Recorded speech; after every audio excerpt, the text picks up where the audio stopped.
composed by Luís Pinheiro Menezes and Vladimir Ryabinin. And with this, I will ask to everyone here this fantastic message from Mr. Vladimir, Executive Director of IOC. Dear Miguel, Excellencies, ladies and gentlemen, participants in the Blue Info Summit, I would like to thank the organizers for inviting me to briefly speak to you on this very important topic of cooperation, information, and working in the, I would say, in the scope of the Earth system, embracing the ocean, embracing the seas, and embracing the rivers from source to sea. So indeed, this approach is very important now. I would like to say that we all would like to achieve the goals of sustainable development. It means that we basically would like to live normally and also leave to the future generations the same chance to live normally, happy life without boring from their future. So the ocean plays a very important role in this regard. And indeed, this is the idea of the Decade of Ocean Science for Sustainable Development, to engage the whole world in co-design, in co-creation of science, because the world is becoming more and more science intensive. And the ocean science is also an element of our survivability and also achievement of the sustainable development goals. So what is the vision?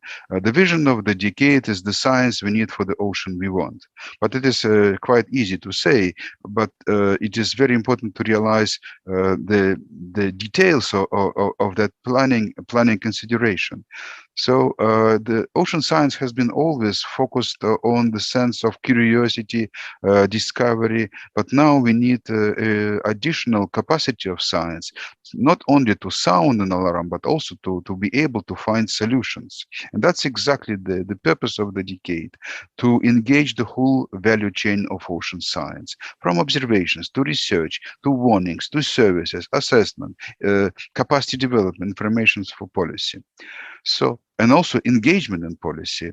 And we would like to see by the end of the decade 7 qualities of the ocean: clean, healthy, productive, resilient, safe, accessible in terms of data, engaging and inspiring. And you can easily see that those qualities, particularly engaging, inspiring, are not qualities of water. They are qualities of ocean, qualities of people in the ocean and on the coast of the ocean. And we have to work in the several challenges related to ocean pollution, related to understanding of ocean ecosystem functioning and ocean health. Also creating food from the ocean. And it's possible to really, according to high-level panel, to generate 6 times more food from fish and aquaculture. Moving forward on different aspects of ocean economy, and it is possible to basically increase the scale of the economy 1 order of magnitude. And we have to do this under conditions of climate change. And this will be changing also intensity of tropical cyclones. For that, we need to develop a system of warnings in the full sense of disaster risk reduction comprehensive system. So, and for that, we need to observe the ocean, to be able to represent it digitally for the past, currently, and for the future. And also, we need to do this in such a way that no one is left behind. So everyone could benefit from the ocean, and everyone can participate in the work of the ocean. And that takes us to the challenge number 10. Changing our relation with the ocean towards human and ethical relation. So I would like to thank Miguel Marquez for organizing this meeting. Indeed, in front of us are fantastic tasks. But, you know, despite the tasks, they look gigantic, you know, and sometimes probably unsurmountable. The paradigm is changing, and more countries now join the high-level panel for sustainable ocean economy in this understanding that we need to start managing the ocean. So once again, the vision is that we can manage the ocean sustainably on the basis of integrated management plans, and those plans have to be based on science with involvement of economy and with work towards protection of the ocean from land-based pollution. So the tasks, as I already said, are big, but I think we are up to the task, up to the challenge, and ocean will lead the world in the movement to live better, to live more honestly, to live more fairly, ethically, and equitably. So thank you very much once again, and have a very good summit. Thank you so much. We thank very much the words of Mr. Vladimir, and we also thank very much the all support of IOC to this event. Just in some minutes, Luís Pinheiro Menezes will also speak, but I call your attention that the closing panel of this event will be shared by Mr. Ariel, President of IOC, and Craig McLean, United States representative on IOC. And now, Luís, I would like to ask you to give the Portuguese message on behalf of all IOC structure. Thank you very much, Miguel. So good morning to all of you. First, I would like to congratulate Blue Info and Miguel Marques for this excellent and timely initiative. And thank you for inviting me to make a brief intervention in this opening session. It is a pleasure and an honor to participate in this event. As expressed by the IOC Secretary of IOC, my dear friend, Dr. Vladimir Ryabinin, the United Nations Decade of Ocean Science for Sustainable Development is a once-in-a-lifetime opportunity for us to all together better understand the ocean system, revert its states of degradation, and learn how to sustainably use its resources, contributing to a more resilient blue economy while preserving its ecosystems and services. The ocean already plays an important role in the world's global economy, and as demonstrated by the report from the High-Level Panel for Sustainable Blue Economy, its global importance will certainly have a major increase in the next decades. Besides being a vast source of living, mineral and energy resources, jobs, food, transportation of goods and people, and worldwide communications, the ocean has also a key role in climate regulation and in human physical and psychological health and well-being. This is one of the reasons why the world population is largely concentrated near coastal areas. Portugal has an extensive offshore area under its jurisdiction and occupies a central position in the Atlantic. Therefore, it has a great responsibility in sustainably managing it. But sustainably managing the ocean requires a transformative view on how we see it and how we relate to it.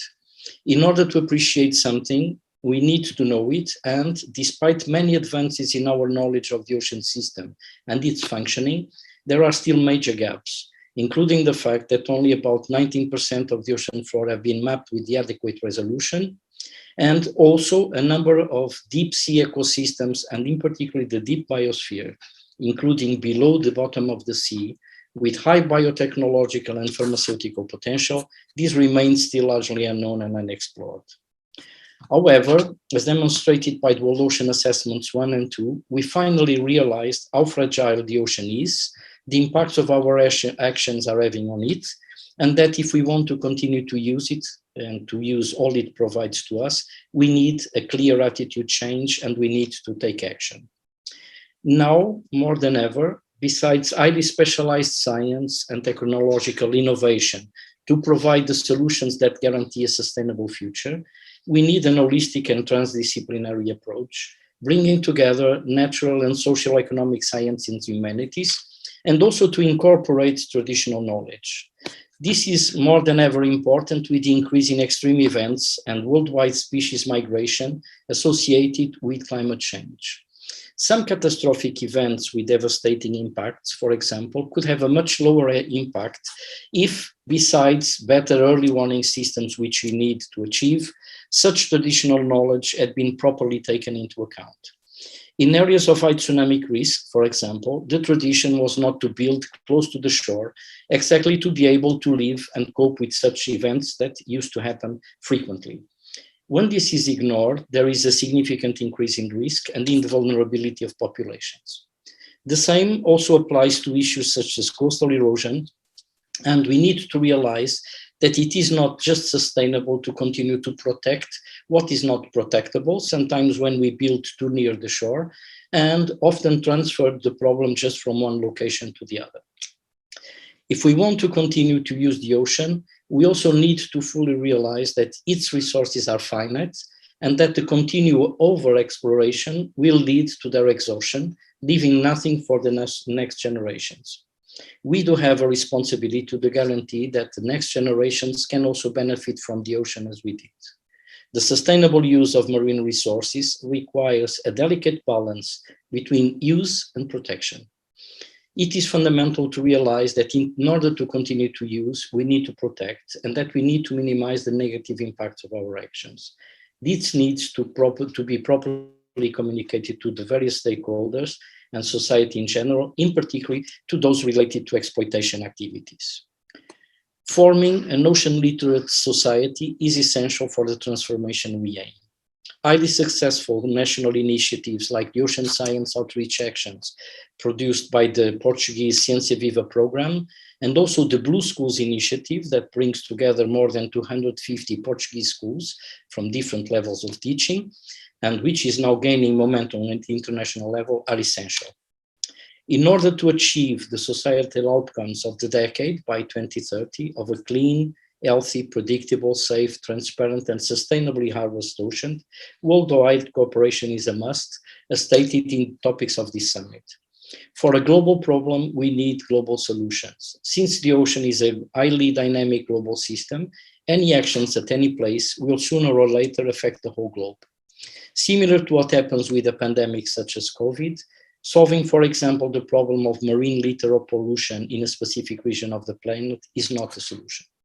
For it to be effective, it has to be a worldwide concerted action. This is the message we need to pass across all generations, and particularly to the youngest one. The holistic source-to-sink approach promoted in this summit, with an integrated vision of all bodies of water and their interactions, is also fundamental. We cannot properly manage problems like plastics, pollution in general, including of pharmaceuticals, eutrophication and acidification, without looking at this land-to-sea interaction. Also, more developed nations have the responsibility to contribute to capacity building in countries with more needs, and this is critical as concerns blue economy. IOC initiatives such as the Ocean Teacher Global Academy play a major role. The recent creation in Portugal of a regional training center aims to promote capacity development, in particular for Portuguese-speaking countries. Global cooperation networks for floating universities are now gaining momentum to form a new generation of early career ocean professionals, and we are now developing one with an all-Atlantic perspective. Also, sustainable global ocean observations with cheaper sensors and more widely distributed networks, also making full use of citizen science, are essential for a better understanding of the full ocean system and more accurate forecasting of early warning. If we do all have a responsibility to move from the ocean we have to the ocean that we want, and it is important to stress the importance of voluntary commitments to this end. A large number of such commitments is arriving each day at the IOC, showing the will of UN member states in contributing. Events such as this summit have an important role for us to share our complementary views, learn from each other, and together co-design the needed solutions. Many thanks for your attention. I wish you a most profitable, enjoyable meeting, and I am sure that we will all come out much better informed than we came in. Thank you very much. Thank you so much, Luis, for your message, and also using some minutes that we still have, I would ask you about the momentum we are living in today. 2 years ago, I had the privilege to be with you at United Nations on the preparation of this decade. Then the pandemic came, and a little bit disrupted a lot of things. So how is the momentum? I know that just when this panel is closed, you are entering in an official IOC meeting. And I also thank you for that, for having the time to be now with us. But tell us, share with us, how is the momentum IOC is living, and what can we expect for the next semester in terms of the Ocean Decade activities? Okay. Okay, Miguel. In fact, what we have been seeing at IOC is that the commitment, not only of IOC member states, which is 150 countries, but the full commitment of the whole United Nations, of the whole United Nations member states, so 193, is that everyone is becoming aware of this problem and everyone is trying to see how they can contribute. We've been receiving almost every day commitments, voluntary commitments from many different countries. Just to give you an example, for instance, in Portugal, when I contacted almost a year ago, most of the research institutions, universities, and laboratories of state linked to the ocean, and challenge them that we should prepare something for training and for capacity development, in particularly for Portuguese-speaking countries, but not only restricted to that, I got an enthusiastic reply. And I made it clear that we would have no financing. As you know, the IOC is doing this without any extra funding from the regular budget. This means that we need the support from everyone. And what I found is that I got an enthusiastic reply, about 170 Portuguese researchers from all these institutes and from 17 institutions. They show their interest, their commitment in helping. They sent us a huge list of courses, knowing the limitations of the COVID pandemic. These courses are being planned so that they can be done online, most of them online, and we are devising new ways for evaluation, for better transmitting our knowledge. And what we can say is that what is happening at this stage, for instance, as concerns capacity development, is happening throughout the whole world. For instance, if you look even at the questions of plastics, now, with the fact that we have the social media, but we also have the social networks, a problem like the plastics in a very short time became a concern for the whole world. So now we do have a chance to reach people very fast, and the new facilities that we have in communicating through Zoom and other technologies like this make the possibility that, for instance, many of the meetings that sometimes could not be attended by member states which are poorer and have more difficulties in traveling, now all these people are participating. So I think we have a nice future ahead, and there is a strong commitment from everyone. Thank you, Luis, so much for your presence here, for all IOC support. And also, as you said, voluntary commitments are fundamental, and in the Blue Info Summit, we also promote that all entities, not only the public, but also the private entities, do, if possible, more voluntary commitments. So thank you so much, Luis. And now we are going to jump to a fantastic panel, Blue Science and Innovation. I need 1 minute just to change panel, and I thank again Luis for that. The next panel, it will be in original language Portuguese. However, if you enter in the site through the English speaking version, you will get translation. See you in 1 minute.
O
painel será em língua original portuguesa e espanhola. So Miguel is just explaining that the panel is going to incur in Portuguese and Spanish, and presenting the moderator, that is Francisco Espregueira Mendes. Thanking everyone for your presence and your assistance to this program. Francisco is now going to present everybody again. Obrigado, Miguel. Antes de mais, cumprimentar todos os presentes, os membros do painel e todas as pessoas que estão a assistir. Dizer que é obviamente um gosto enorme estar aqui. So Francisco is thanking everyone for your presence and for your attendance to this panel. Cumprimentar o meu amigo Miguel Marques, que é um Thanking everybody. Inovador, se assim que se pode dizer, nesta área do setor marítimo, da economia do mar, realmente sempre pioneiro em tudo que é organizações nesta matéria. Just talking a little bit about Miguel, how he's a pioneer in everything that touches the ocean and initiatives regarding this matter in Portugal. E, portanto, é com muito gosto que aqui estou. Vou apresentar de forma muito sucinta as pessoas. He's now going to present briefly a little bit of everyone, starting with António Gameiro Marques, who works in IT and in the National Security Office, Ana Noronha, who works at Ciência Vida, António Inácio, that works in Technological Center of Marinas,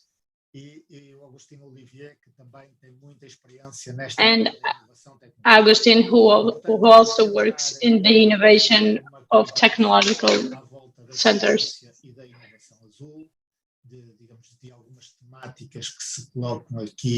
This conversation is going to be regarding about the technological and innovation. The idea is to have an informal conversation without many rules, basically with the Q&A from Francisco, and everybody is invited to interview whenever they want.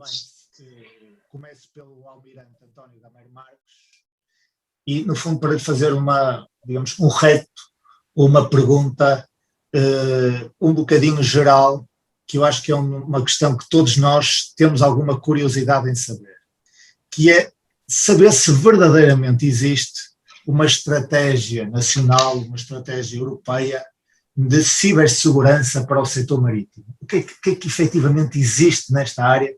Porque efetivamente eu acho que todos temos muita curiosidade e So the question of Francisco, if there is a national strategy and European strategy in about the overseas. Em saudar o Miguel nesta sua sempre proatividade de inovar também na forma como encara os assuntos do mar. Indo diretamente à sua pergunta, a resposta objetiva é que não. No entanto, António clarifies that there isn't a national strategy, but num documento fundamental da União Europeia, que é a Diretiva para a Segurança das Redes e dos Sistemas... There is a European directive called MIS regarding this subject, which annexes que prestam serviços essenciais à sociedade o setor dos transportes. E dentro do setor dos transportes está o setor marítimo. So there is a directive that it's called MIS, which has an annex that stipulates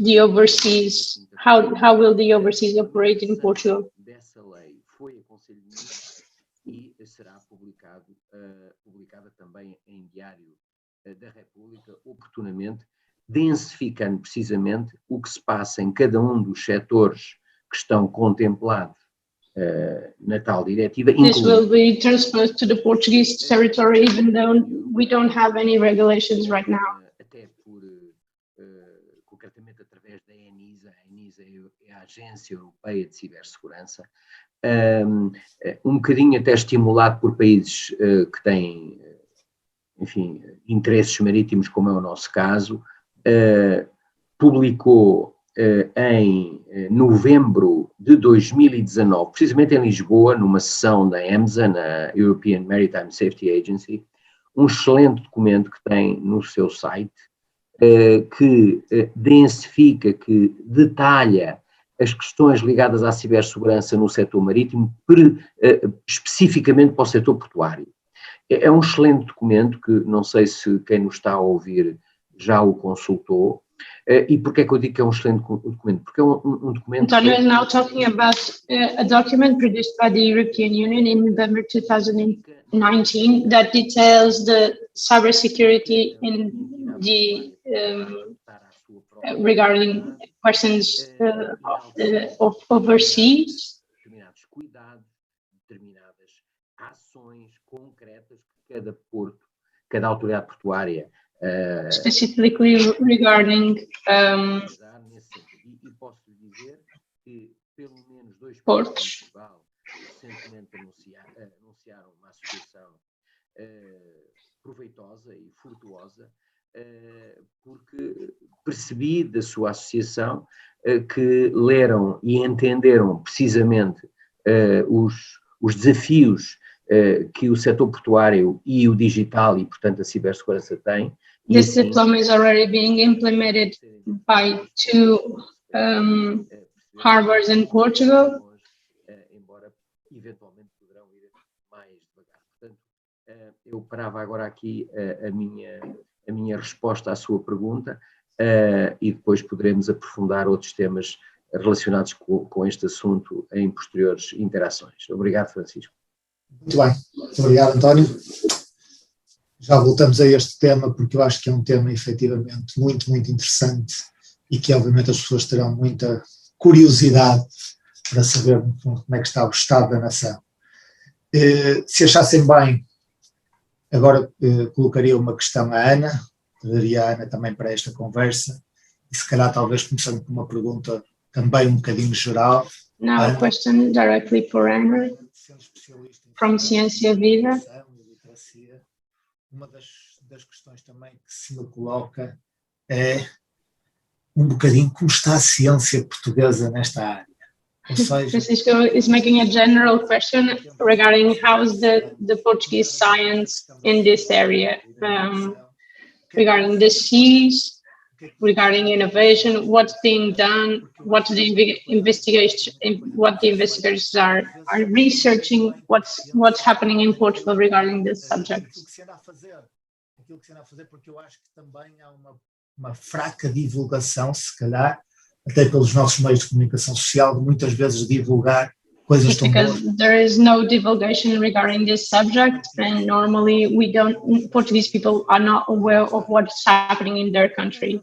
Embora eu não seja propriamente especialista em ciência e inovação, mas de facto pela minha atividade lido todos os dias com investigadores e, portanto, tenho alguma ideia das coisas que se fazem. O nosso objetivo, a nossa missão como Ciência Viva é precisamente servir de interface entre a investigação e os investigadores e o público em geral. Ciência Viva works in like it's a national organization that works with a network between the researchers and the public and young people and adults. Existem investigadores de enorme prestígio e que têm... Portugal has international projects happening right now with important researchers that are working all over the world. O maior contacto desses investigadores com o público para as pessoas perceberem melhor. But there is in fact a lack of communication between these researchers and the public audience. So normally we don't know the impact that this has in the economic activity in Portugal. Portanto, por tudo isso temos trabalhado para que a literacia do oceano chegue a todos, para que todas as pessoas, independentemente da idade, do estrato social, do sítio onde vive, até pode ser no interior, compreenda que a nossa vida tem a ver com o oceano e mais. Nevertheless, they are trying to transmit the idea to everybody, to young people and adults, students, teachers, researchers, and citizens, that what's happening in the ocean has an impact in everybody's life. And for that purpose, E desenvolvido, they are developing a concept que é o conceito de escola azul. called Escola Azul. Valeria a pena determos um bocadinho sobre isso, porque a escola azul vai um bocadinho dar resposta à divulgação do mar e da literacia do oceano junto de diferentes gerações. They're hoping that Escola Azul is going to be an answer to broadcast the importance of the seas with young people and kids in schools, because they are starting to learn about seas, and they are making projects and informing parents in the house and involving their parents in their projects. So this is a way to broadcast a little bit the impact that the seas has in everybody's life. Para que façam reciclagem. Portanto, a nossa esperança é que o mesmo aconteça também relativamente ao oceano e à literacia do oceano, relativamente até em geral à ciência, relativamente a todos esses comportamentos que nós temos, por vezes sem pensar o impacto que daí advém para o mar. Eu se calhar pediria licença para passar aqui um pequeno vídeo que eles fizeram. Claro que sim. Eu poderia And is going now to show us a video about the Blue School and pequeno vídeo to see what's this project about. só bocadinho.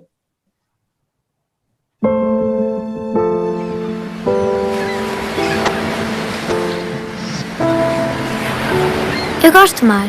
Não consigo imaginar a vida na Terra sem mar. O oceano é muito importante para a vida no planeta. Ajuda-nos a respirar, dá-nos alimentos, medicamentos e é uma maneira de viajar. Para além disto tudo, adoro nadar no mar. Passear na praia com os meus pais. Não consigo imaginar a minha vida se não houvesse mar. Reparem que esta animação foi feita por uma escola. A minha escola é uma escola azul e isso é fantástico. Fazemos atividades onde juntamos várias disciplinas, sempre com o This video objetivo... was made by a school where Escola Azul is implemented.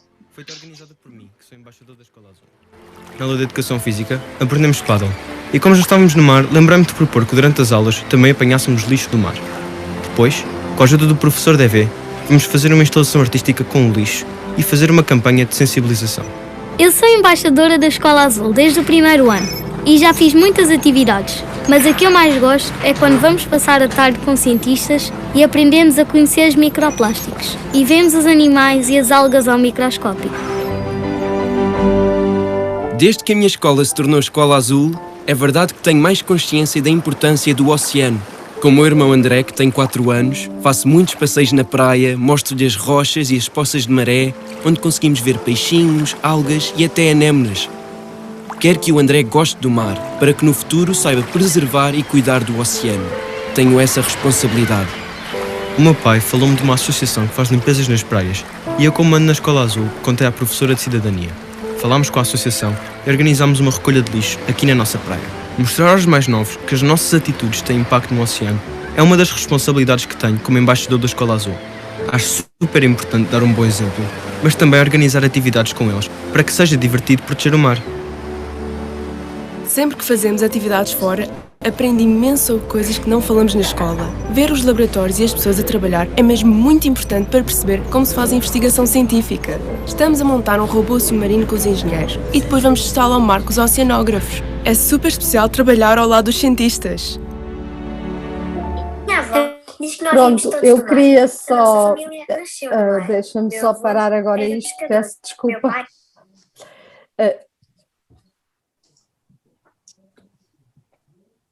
Para onde? Portanto, eu queria só dar uma pequena ideia do conjunto de atividades que estes jovens fazem nas escolas e que muitas delas têm contactos com cientistas. Aliás, baseia-se... This video shows just a small idea of the impact that this project has in schools when implemented, and that the students are working directly with city councils, with researchers, and estão também a levar, a disseminar o conhecimento junto de todos estes parceiros e this helps for young people to talk about the importance of the seas and recycling with their community in their houses and everything.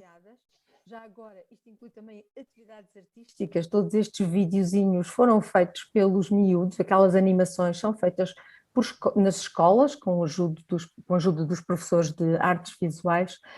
Portanto, não só eles estão a aprender, como estão também a comunicar com a sociedade. So, children are not only learning, but also talking about what they are learning. Uma imagem das experiências de escola azul, este é o caso da escola portuguesa, da escola azul portuguesa, do Ministério do Mar, que é o caso, digamos, mais maduro, mais desenvolvido, tem vários anos já no terreno, mas o conceito, como foi considerado tão de sucesso, está a ser replicado, quer a nível europeu, uma grande coligação pan-europeia que é EU4Ocean, onde nós, Ciência Viva, temos o gosto de coordenar a criação de escolas azuis, e também ao nível do Atlântico, com os parceiros no âmbito da colaboração da Declaração de Belém, vamos criar escolas azuis atlânticas nos países. The idea is to create this concept of escolas azuis all over the Atlantic countries that are in touch with the Atlantic Ocean and everywhere. Francisco is congratulating the initiative. Temos muito sensibilizá-las para esta questão dos oceanos e da economia azul, o que acho que efetivamente é crucial numa nação marítima como Portugal. E digo-lhes sempre uma coisa engraçada, que é: nós ainda vamos muito a tempo de não fazermos tão mal aos oceanos como fizemos à Terra. E portanto, é muito importante sensibilizar os nossos miúdos, os nossos jovens. And he's talking about the importance, that it's important for us to talk with this at home with our kids, and that we are still able to reduce the impact that we have in the seas throughout the years. Obrigado, Ana. Já volto a Ciência, está bem? Agora, se calhar, passava ao Otávio Linares, que o Otávio também tem muita experiência em inovação tecnológica. Otávio, como te disse, vou falar em portunhol. Otávio is Spanish, so Francisco is going to try and speak Spanish. He works in a technological center of marinas. Otávio, su nombre estaba asociado a la Canarias Ocean Platform. ¿Puedes explicarnos en qué consiste? ¿En qué consiste esta Canarias Ocean Platform? Que pienso que es una plataforma. Otávio's name is associated to Canarias Platform, and he's going to explain a little bit what's this project about. De estar en esta jornada. A pesar de los años que llevo trabajando con colegas portugueses, yo no hablo ni siquiera portuñol. Hablar un español un poco más despacio y aprovechar que los portugueses tienen la enorme ventaja de entendernos mejor. Efectivamente, yo, puse en marcha la iniciativa de la plataforma oceánica, pero que ahora mismo the Oceanic Platform está orientado fundamentalmente a lo que es el gran desafío de la humanidad, y es que no hay duda, quizás pueden haber matices, pero no hay duda de que la humanidad va a necesitar de los mares y océanos para su futuro, para sus actividades. The main objective is to clarify humanity, that we will need, in the future, we will need we will need the seas, and we will need for them to be well clean and everything. Pero lo que está claro es que en la medida que la población del planeta crece, el espacio terrestre ya lo tenemos básicamente organizado, por decirlo de alguna manera, entre comillas, y los crecimientos se van a desarrollar en el mar. Y eso nos enfrenta a una contradicción, y es, estamos convencidos de que tenemos que conservar el océano para tener futuro como humanidad, y necesitamos... It's important to maintain these seas clean and organized in order to maintain humanity and to secure our future in the earth. So we have to be cautious not only with the land, but what's happening overseas also. Es un lugar para poder ensayar, para poder probar, para poder abordar estos problemas, pero con un enfoque, digamos, que es frontera entre lo que es el conocimiento y lo que es la actividad de las empresas. Porque, en definitiva, los aprovechamientos y los usos los van a hacer los sectores económicos, las empresas, de alguna manera. Y eso hay que probarlo y hay que testarlo y hay que estar seguros de que las cosas que hacemos van, digamos, de alguna manera a resolverse bien. Y yo creo que es importante, todos somos conscientes, en los últimos años las noticias sobre, digamos, la destrucción del medio marino han sido constantes. Yo quizás por in the last few years, the news about the destruction of the seas has been, well, it's happening every single day. Ahora estamos en el momento de los plásticos. Y no es que sea moda, sino que cada cierto tiempo ponemos el foco en un problema. Pero cuando ponemos el foco en el plástico no quiere decir que se hayan resuelto los anteriores. And the problem is not only the plastics. Esto, y ahí es donde Locan trata de jugar ese papel, es que tenemos que convencernos de que está en nuestras manos la capacidad de hacerlo. Había un artículo... But we have to be sure that it's in our hands the capacity to put the means to change the situations that are happening. Fue difícil porque lo publicó en Nature y era un artículo que iba en contra de lo que es habitual. Lo que ha hecho es recoger los ejemplos que demuestran que cuando la humanidad pone medios, tecnologías y decisión, se pueden resolver los problemas. Entonces, tiene una lista, si se quiere, se puede consultar y es muy interesante. O sea, él has a list that when human people want to be, well, focus on a project and they want to change the world, they can do it by themselves. Quedaban apenas unos centenares y hoy, con las medidas de protección, hay más de 40.000 ballenas. O sea, los elefantes marinos quedaban, o sea, unos pocos, y estamos hablando de que 20 años después de medidas hay miles. Es decir, las pesquerías que hemos hablado, dice la FAO, que el 30% de las pesquerías mundiales están sobrepescadas, y es verdad, y es un problema, pero a veces no se pone énfasis en que hay otro 30 que se han recuperado. Es decir, había otro 30 que estaban sobrepescadas y que con las medidas de gestión hoy día se están gestionando adecuadamente y el recurso es conservable y el medio ambiente es conservable. Entonces, eso requiere inexorablemente de aproximaciones como Plocan y otras muchas, que nos convenzamos de que tenemos la responsabilidad de usarlo y de conservarlo. Decía Ana, los programas como Escuela Viva son programas perfectos. It's our responsibility to know how to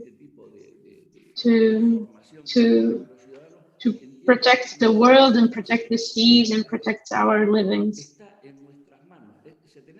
It's in our hands to make things happen and to make sure we have a prosperous future.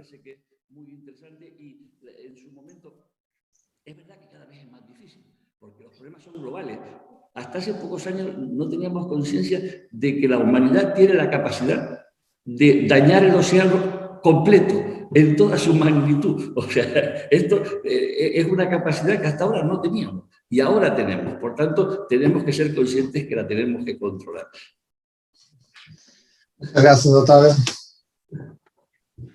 Realmente é uma questão muito interessante que colocou aí entre a necessidade que nós temos dos oceanos para nos desenvolver, por um lado, e a necessidade que temos que manter os oceanos e preservar os oceanos se queremos continuar a existir como humanidade.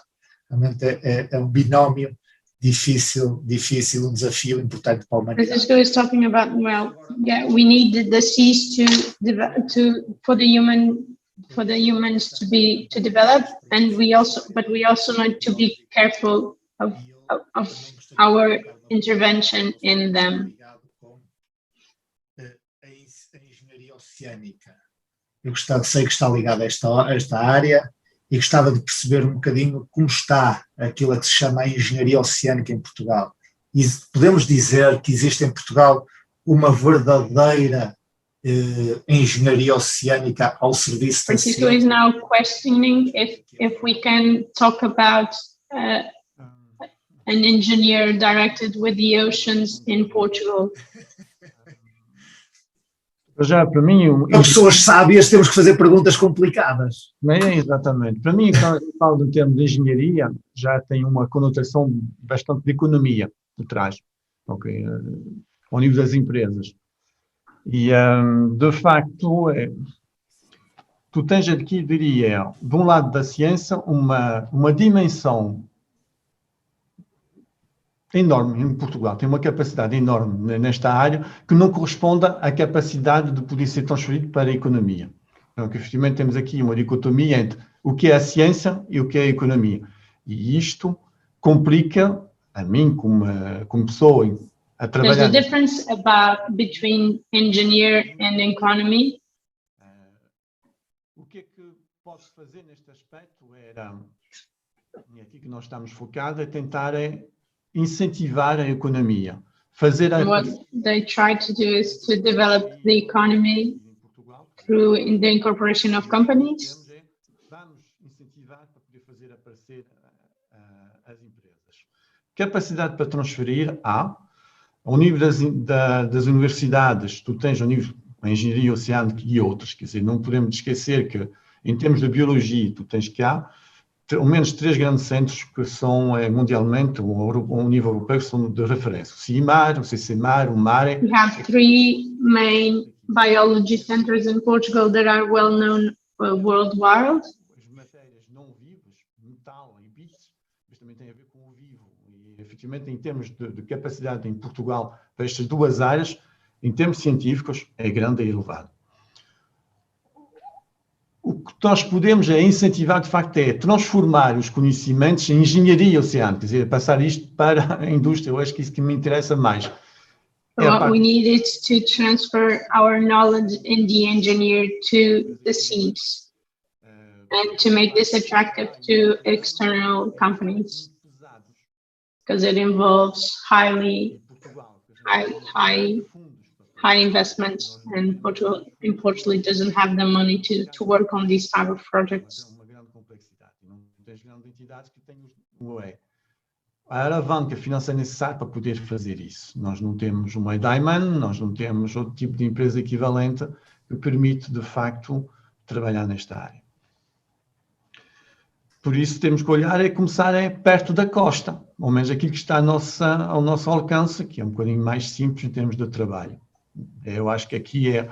So we need to either wait for this external investments or make smaller projects. Das suas capacidades financeiras, e que é lutar, por exemplo, a Silva Matos, tanto ao nível de construção de infraestrutura para energias oceânicas, como também para poder começar a trabalhar nesta parte robótica.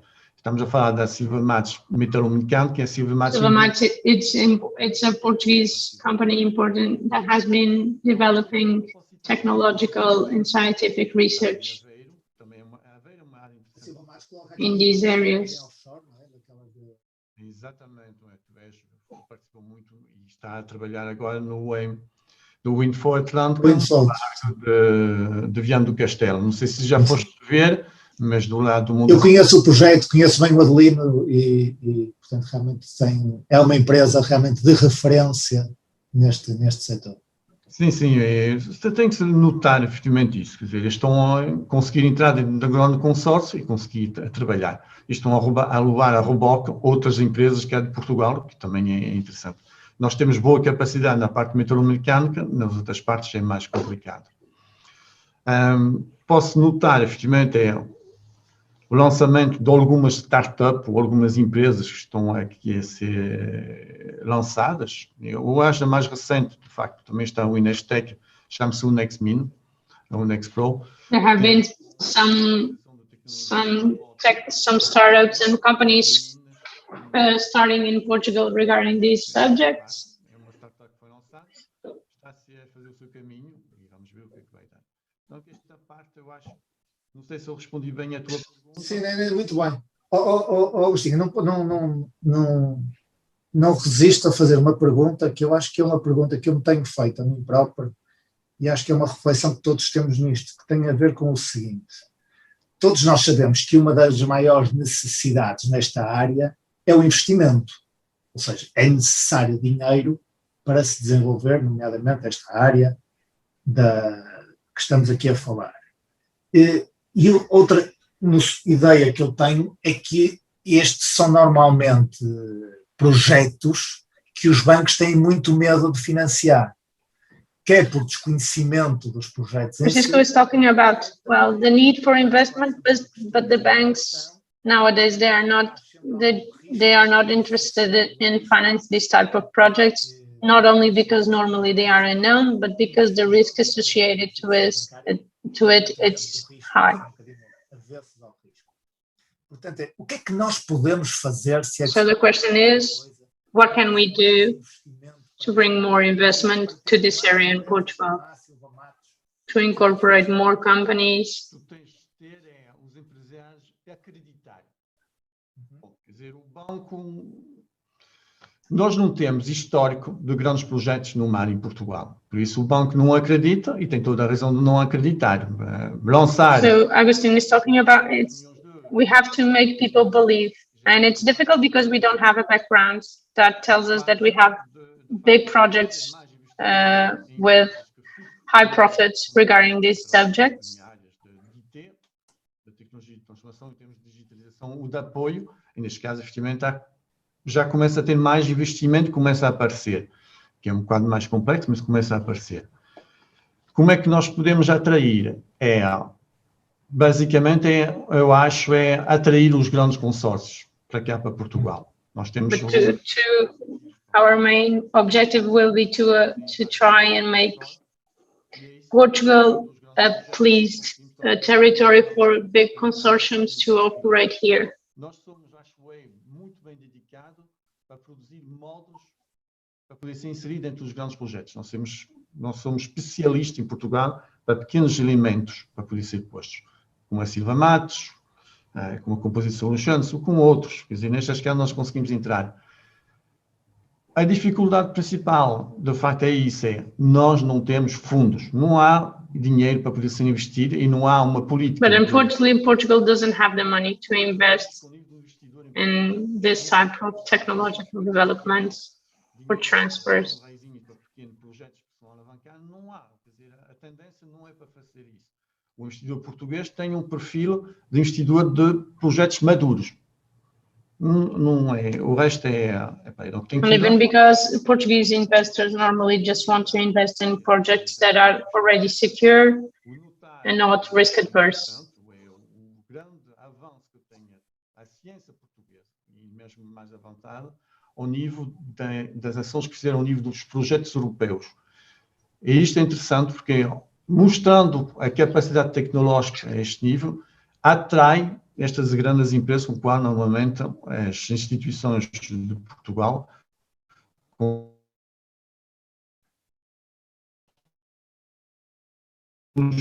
estou a ver muito mais que isso, a ver isso. O que foi importante ao nível do PRR não foi para grandes projetos, foi para pôr esta parte da aquacultura. Foi inserido o plano da aquacultura ao nível do PRR, o que é interessante, porque de facto ali temos um potencial interessante de crescimento.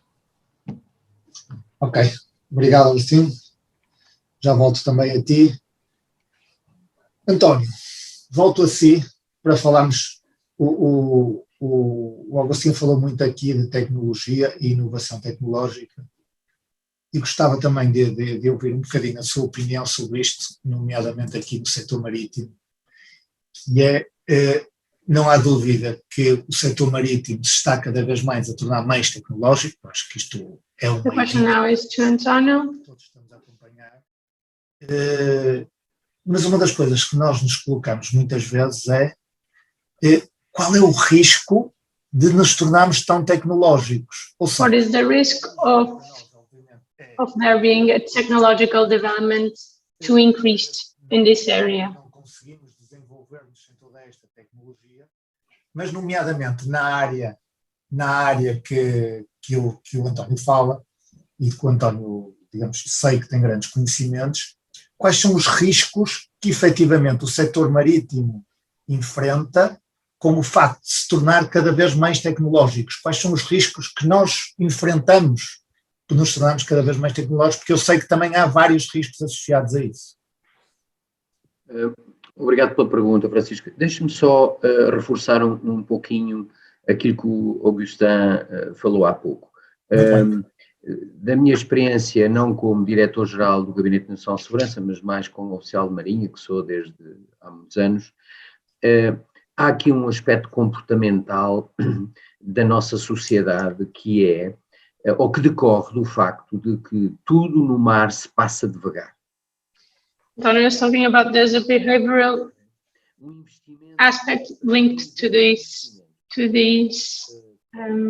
investments that Augustine was talking about, that everything that happens in the seas happens slowly. So the investments that can't expect returns on equity so fast. Começou a ser pensado na segunda metade da década de 90 do século XX. E vejam que só no século XXI começou a dar frutos e o ciclo ainda não acabou. Um navio dura 50 anos. A António Enos, uma corveta da nossa marinha, fez na semana passada 50 anos. Foi concebida por arquitetos navais, um deles que faleceu há pouco tempo com 98 anos. Ou seja, se nós não temos paciência, se nós não temos perseverança para esperar, aliás, há um autor que eu de vez em quando cito em alguma conferência que nos diz que o mar nos ensina a nunca desistir de chegar. E isto tem a ver, é um bocadinho filosófico e poético, mas é muito rico na postura que temos que ter em relação ao mar. Nós no mar não temos retorno rápido. Por vezes investimentos feitos numa geração só têm... The problem is in every type of investment that involve the sea, the profits are not, the return on equity is not that fast, and everything that is linked to the sea, we have to be patient, we have to wait, and normally the profits that are generated skip one generation, can skip one generation. Estamos um bocadinho em maus lençóis, e portanto, como é que podemos mitigar isto? Fazendo precisamente aquilo que o Augustin estava a dizer, associando-nos. And the only way for us to fight this is to be linked with other countries where the sea development is high, like Norway. Tem já esta postura, vejam, a Noruega é uma potência impressionante na área do investimento no mar e agora não depende tanto do petróleo como dependia há 30 anos atrás, porque desenvolveram eles próprios filões, uma série de filões, não é, de investimento na ciência, sempre a ciência aqui, fundamental a ciência aqui, para depois desenvolver outras áreas tecnológicas, ligadas às tecnologias da informação, à construção naval, às novas maneiras de uma pessoa, enfim, explorar. Norway has been doing a lot of investments in sea-related, and now they are not that dependent on the oil. Nós, para investir em que quer que seja, temos que ter ética. And in Portugal, and everywhere, it's necessary to have ethics related to investments. Sem acautelar as questões de ética ambiental, ética And so relativamente à sociedade. it will be important to make sure that every investor that is making their investment in Portugal, they have their ethics behind when making an investment in Portugal. Na introdução, que ainda estamos a tempo de fazer no mar aquilo que não conseguimos fazer na terra. Isso, E, portanto, digo isso muito às minhas filhas. Pois, foi o Francisco, e eu retive isso e acho uma frase muito emblemática e rica. E isto, se nós não ensinarmos estas coisas, se nós não promovermos estas coisas, porque veja, nós sabemos bem que a economia do mar, e o Miguel tem seguido isso ao longo de muitos anos da sua vida, com o barómetro, não é? Tem vários tipos de seres humanos, tem várias sociedades, por exemplo, e isso são desafios, mas há determinados princípios comportamentais que nós, infelizmente, nós como nação marítima, e a Espanha também, obviamente, temos que inculcar na nossa sociedade através... There are some type of behaviors that we have to adopt as a culture that lives nearby the sea, just like Escola Azul. A própria história, o nosso próprio país, quando se virou para ele, desenvolveu-se, mas tem que ser feito com valores, com princípios de ética,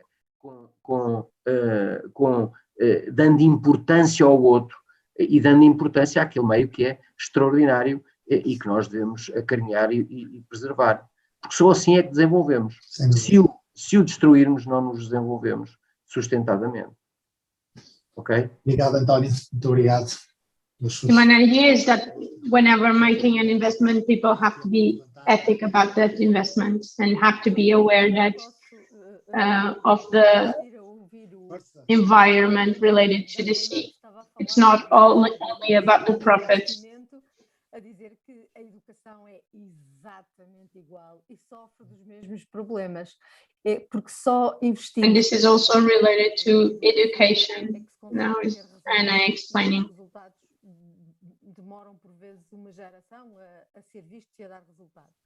A outra coisa, o outro apontamento tem a ver com a discussão anterior sobre sobre as empresas e sobre o problema do investimento e também, mais uma vez, não podemos esquecer os recursos humanos, é preciso que existam recursos humanos. Regarding the investment, it's important to have in mind the human researches related to this, and Escola Azul will be an important base for this. Da economia azul, ao verem que existem aí carreiras promissoras e boas carreiras em termos... Because, well, young people now, through this method, are more aware of the careers that they can take in this type of matters, and they are more aware of these areas. Fomenta muito mais o empreendedorismo do que uma educação estática, baseada em currículos, em que a pessoa vai para lá, as crianças vão para lá. And in these areas, the entrepreneurships are very important, not that much the curriculums. Desenvolver pequenos projetos, olhar para o mundo que as rodeia e desenvolverem pequenos projetos, vão desenvolver um espírito mais empreendedor que mais tarde poderá vir a ser útil para se tornarem empresários e aderirem à economia azul com mais sucesso. Ana, eu acho que tem toda a razão no que está a dizer. Aliás, uma das coisas que o Agostinho disse que eu retive e que realmente me deixa a pensar é, sendo Portugal uma nação marítima, e eu quero acreditar que Portugal continua a ser uma nação marítima, e que tem que continuar a ser uma nação marítima, como é que não há muito mais grandes projetos na área do mar? Como é que She's wondering why we don't have that many projects linked with the seas. There should be much more investments related with this. Em termos de plataforma continental, milhões de quilómetros quadrados. Quer dizer, não é aceitável que efetivamente não haja mais desenvolvimento nesta área. E uma das coisas que eu realmente lhe pergunto, Ana, é... It's not acceptable, the lack of development regarding this area. E concordo plenamente consigo quando diz que isto começa pequeno, não vale a pena, nós temos que efetivamente meter na cabeça das nossas crianças a importância destas questões da sustentabilidade do mar. And it starts when we are young. Efetivamente digo, a Escola Azul, como está a dizer, eu acho um projeto fantástico, mas que outras coisas podem ser feitas mais, Ana? But what can we do more than Escola Azul? Penso muitas vezes, enquanto eu sou advogado, portanto, na minha vida profissional lido muito com este tipo de coisas, o que é que nós podemos fazer mais, Ana? Partilhe-me, por favor, da sua experiência, para ver o que é que podemos fazer mais enquanto portugueses, não é? Eu diria, eu também neste campo vou fazer um educated guess, como se costuma dizer, mas eu diria que era promover o conceito de empreendedorismo nas escolas, tornar os jovens mais autónomos e a quererem fazer eles próprios também pequenos projetos e eventualmente pequenas empresas. Relativamente aos investimentos em grandes empresas, do que eu observo, por exemplo, na área do a little bit implemented the entrepreneurship education in our schools, starting with children having small projects to work.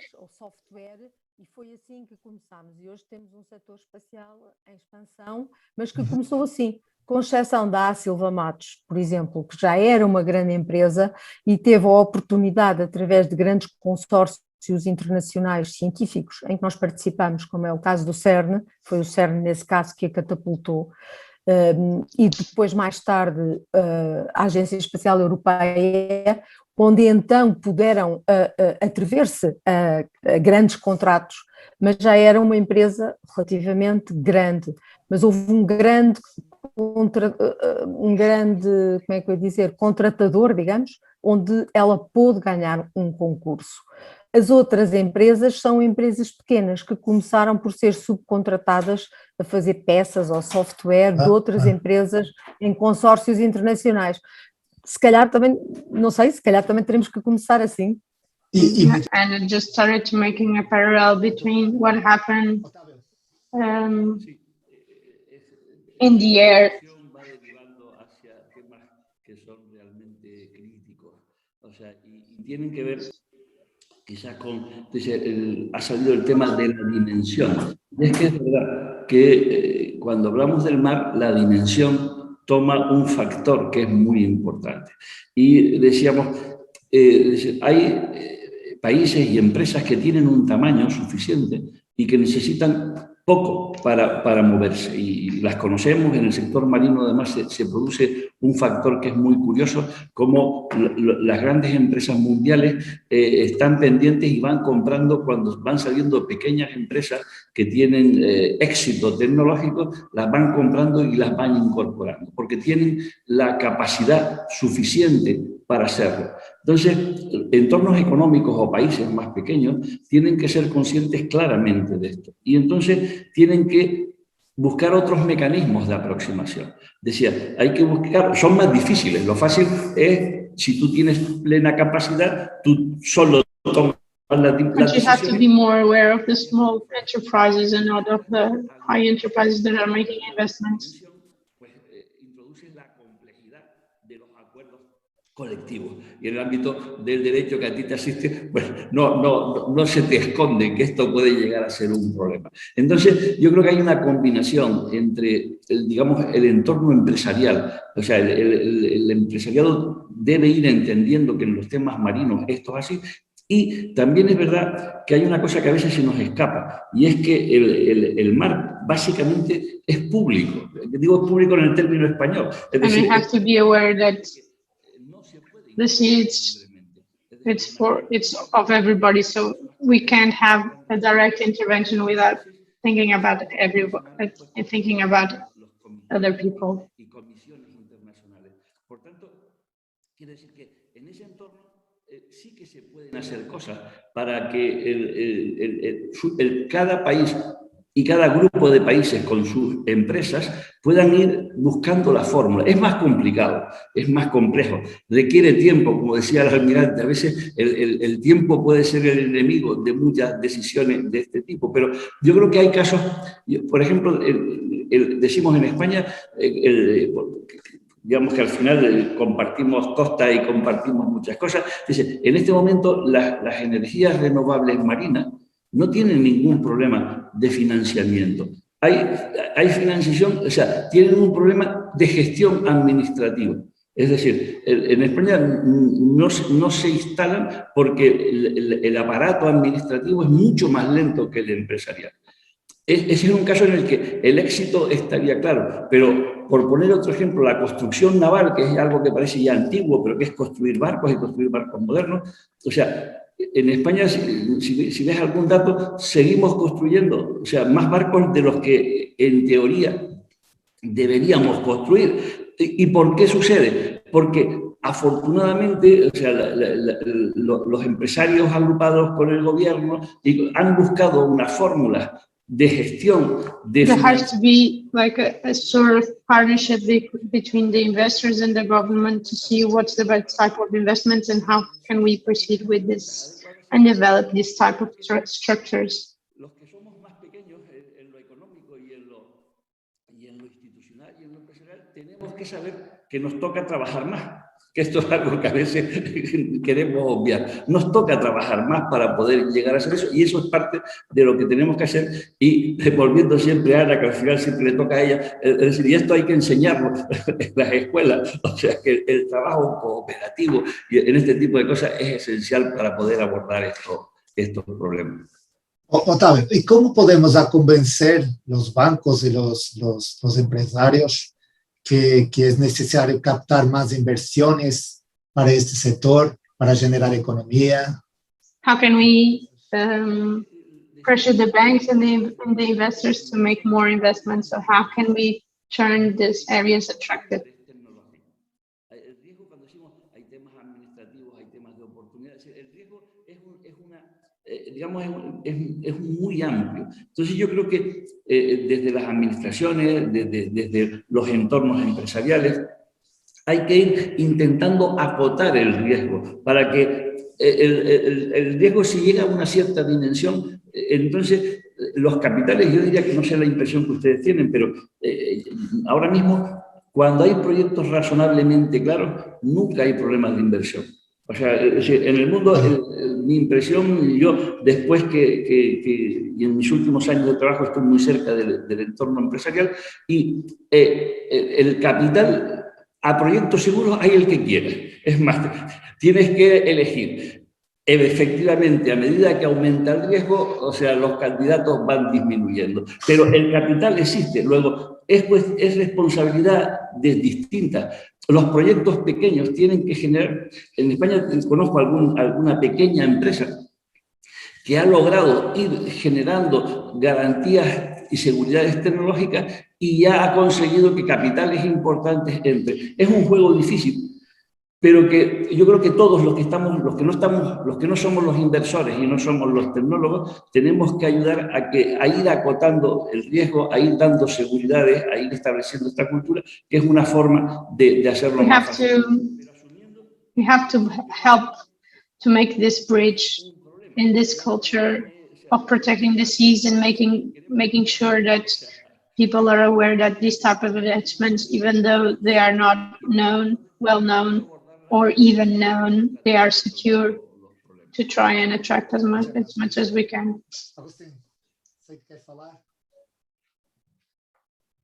Continua o microfone.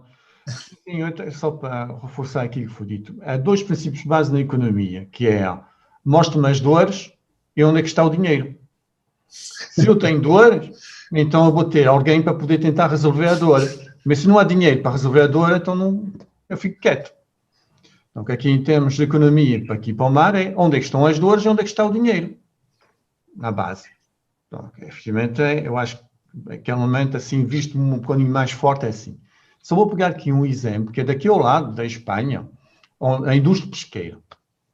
A indústria pesqueira é toda uma fileira. Tu tens as embarcações, os pescadores, mas também tens em terra, que é a construção naval, tens os equipamentos, tens tudo o que está necessário para poder pescar. E, de facto, a Espanha, que eu acho que é um bom exemplo, conseguiu criar uma fileira de suporte às empresas. Tu vais aqui a Vigo, ou lá em cima... Spain has been known for for the development regarding the fisheries policy. transmissão, equipamentos de localização, They have everything super developed, and they were able to do this. conseguir criar efetivamente uma indústria associada. O que ali tiveste é, efetivamente, as duas, aumentar a produtividade e a eficiência e o dinheiro para poder fazer. Efetivamente foi um bom exemplo. Aqui dois pontos que eu disse aqui o Octávio, que vou reforçar porque de facto ele tem muita razão naquilo que ele diz, que é um dos problemas que tem ao nível do mar é um problema administrativo, é um problema de legislação. Em particular... One of the problems related with the sea, it's the legislation. E assim, enquanto advogado, conheço bem a Agostinho que está a dizer. Então, eu acho que foi um dos piores exemplos que há. Bom, por isso não vou reforçar mais para isso. Depois, o outro problema aqui que disse também, aqui o Otávio tem toda a razão, o mar é público. E o The fact that the sea is public of everybody. So there's not many attention to it. Everybody's responsible for it. Porque, efetivamente, aqui é um círculo um bocado vicioso em relação a isso. Era isso que eu queria reforçar. Agostinho, deixa-me só fazer-te uma pergunta que eu acho que é outra questão que muitas vezes as pessoas colocam, que é, nesta área, nomeadamente nesta área de engenharia oceânica, existe mão de obra portuguesa qualificada para poder, digamos, intervir, participar, desenvolver estes grandes projetos na área do mar? So if we have good researchers to work in this type of projects. De facto, é empresas estrangeiras que vêm aqui arrasar e nos, digamos, de certa maneira, tirar fora os nossos recursos. A Subsea, por exemplo, a Cisavan, vem cá buscar recursos nossos. Não, nós temos aqui muitos exemplos de empresas internacionais que vêm cá para buscar os nossos recursos. Portanto, até também... We have international enterprises that are picking up Portugal human resources that are developed in these areas, and everybody that is developing their ways in this type of technology is leaving Portugal. We have good researchers, but we don't have the capacity to retain this type of people in Portugal, so they are moving abroad. Por aí fora, que realmente com um sucesso enorme, que às vezes nós não temos sequer o conhecimento de que os portugueses fazem por esse mundo fora. Exatamente, e tens ultimamente a ter uma chamada de recurso para a Noruega, quer dizer, é um dos casos que aqui falou-se efetivamente do sucesso da Noruega, mas a Noruega também tem 2 milhões, 3 milhões de habitantes, não tem os recursos humanos necessários para poder continuar, efetivamente é 4, obrigado, Sr. Almirante, estava a reduzi-los. Mas, de facto, há um falta de recursos humanos para poder trabalhar e dar seguimento aos projetos deles. Vão buscá-los fora. Muito bem. Meus caros, entretanto, fazem-me aqui sinal que passou o nosso tempo. Realmente, eu tinha aqui muitas mais perguntas. Time is ending. Agradeço muito a todos. Francisco is thanking everyone for their intervention. Hope you have liked it. Quando as pessoas têm assim qualidade a falar, como aqui com os meus amigos, efetivamente haveria muito mais coisas para dizer, mas fica aqui... There's so much to say and to think about this subject. Tem que ter seguimento, Miguel, há aqui muito mais coisas que têm que ser ditas e ficaram por dizer. O António acho que queria dizer alguma coisa. Francisco, obrigado. É só para dizer que há bocado no chat partilhei 2 links para 2 documentos que mencionei na minha primeira intervenção. Portanto, se quem nos está a ouvir quiser aprofundar os temas, convido a ler aqueles 2 documentos, está bem? Okay, e eu lerei com toda a certeza. Então. Obrigado. Obrigado a todos e como estava a dizer Miguel, fica aqui o reto para efetivamente temos que continuar esta conversa num outro espaço e numa outra organização que venha a ser feita. Obrigado a todos mais uma vez. Muito obrigado, Francisco. Obrigado. Muito obrigado. Thanks everybody for your assistance. E gostaria de convidar todos que nos estão a assistir para uma pausa e pelas 11 horas. Now we're having a 30-minute break for a new panel to start at 11 o'clock. Muito obrigado pela vossa participação e daqui a 30 minutos voltaremos. Obrigado.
And this is on the core of this panel.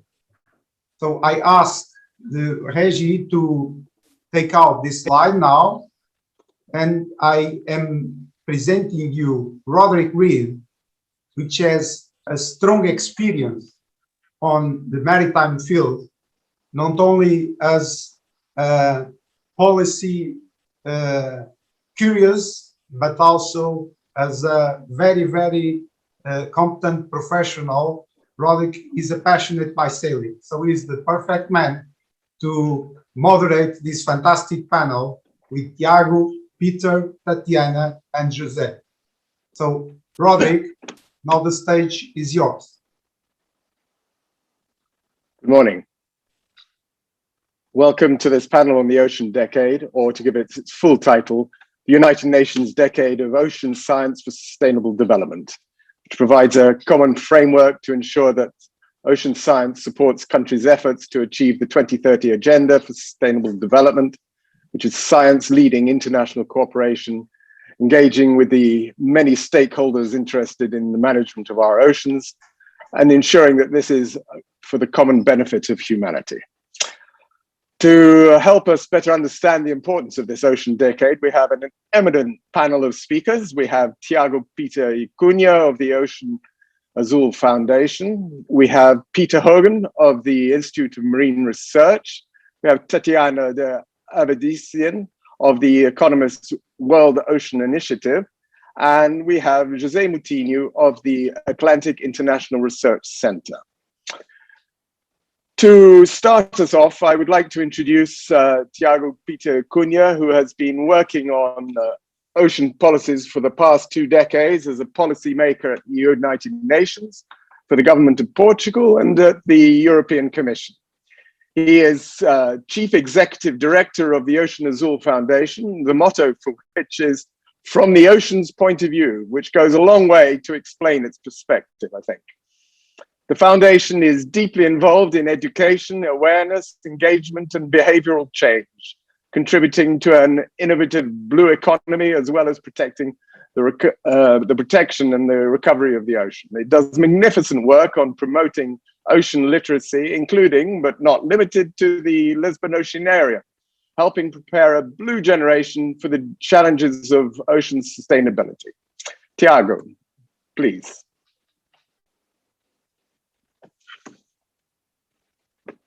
Yeah, I'm mute.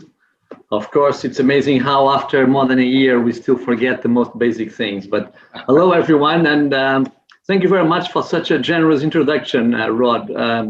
Very nice to see you in the camera. And also let me praise Miguel for organizing this Blue Info Summit and for being so active and so enthusiastic on everything ocean related. He has been a driving force on pushing the oceans into something more, something stronger in economic terms, coming up with reporting, always faithful to the importance of facts and figures, and this is really something that I could only commend. And finally, just before starting, let me also say hi to all my fellow panelists. It's a great pleasure to share this panel with you all.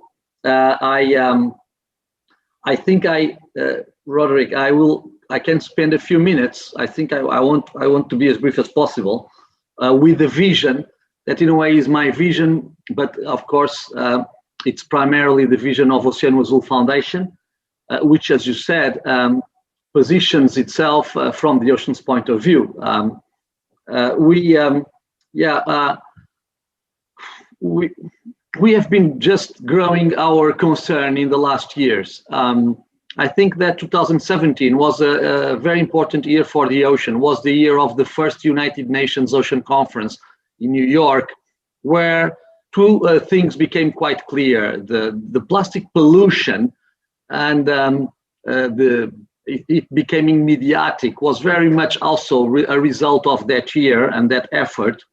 And also the recognition that climate change, with global warming, with the storage of energy, excess energy in the ocean is creating extreme weather events. In 2017 and 2018, we had hurricanes as never before, typhoons in the Pacific, also problems in the Indian Ocean. And because of all that, and because of what we've been learning since then, the situation seems to be a bit out of control, or at least the ocean crisis is still going downhill in a way that is still aggravating. I think that two disturbing news of the last couple of years are the IUCN report on the oxygenation of the oceans and the extent of that deoxygenation. This is something that is going to give us a lot to talk in the next years.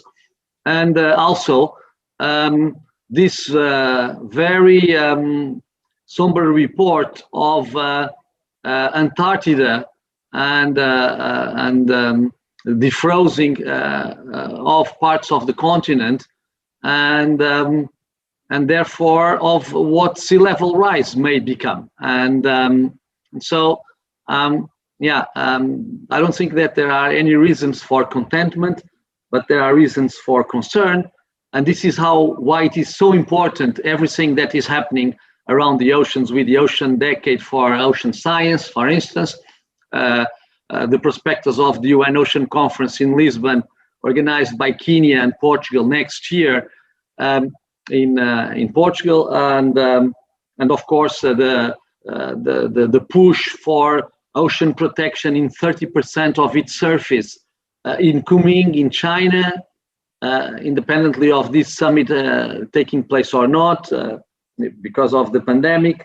And so I wanted to, having said that we totally need to change the situation, to say that the most two important avenues in the Foundation's opinion to address this problem is a kind of short-term one and a long-term one. The short-term one is policy making, it's decision making, it's having climate action by the international community. I think that everyone also understands that during these first 21st years of the 21st century, the oceans have been absent from the political and economic priorities of the international community. The fact that the oceans are nowhere to be seen in the Paris Agreement are a clear example of that. The fact that this nexus between oceans and climate change was officially declared in Madrid in 19 is also an evidence of how late we are coming into addressing ocean problems. And for that, we need really to push for a stronger, more robust action from the international community. I mean, from the United Nations member states. We, of course, when we think this way, we think of BBNJ, the High Seas Treaty, that also has taken a long time to see the light of the day, and which is still under discussion, and maybe even now on a less good shape due to the absence of discussions because of the pandemic. And so, yes, ocean action. In Europe, it's even more, I think, important that this ocean action takes place. Europe has made great ways in climate action. We have adopted the Green Deal in January of last year. The European Union has revised all its targets for 2030 and for 2050 with neutrality, carbon neutrality in 2050 and 50% reduction in 2030. This is very commendable, but of course shows as well that the more climate action is growing in Europe with considerable funding behind, and ocean action stays put, the gap between the two gets larger. And so we really think as a foundation that we need to advocate for that ocean action by the international community. And this is why the foundation, with other foundations and other organizations, nature conservation organizations, but also fishers unions and indigenous peoples federations, we came up with the Rise Up for the Ocean, which is this blue call to action, which actually has gathered now the support of more than 500 organizations worldwide, and which was presented to the Secretary General of the United Nations and to the members of the UN by the floor of the General Assembly at the last PrepCom for the UN Ocean Conference that is going to take place next year. The second, of course, long-term issue is the economy. We all know that we'll not be able to save the oceans if we don't change the economy. And of course, changing the economy, it's what is underlined on the Green Deal and on this digital and green transition. And here, I think we could discuss a lot within our panel on which ways and directions we should think when we would like to, to see a blue economy as a contributor to our most important challenges, starting by decarbonization of our societies and our economies in Europe, and also, of course, reducing the exploitation of natural resources of a planet that is presenting all signals of being exhausted.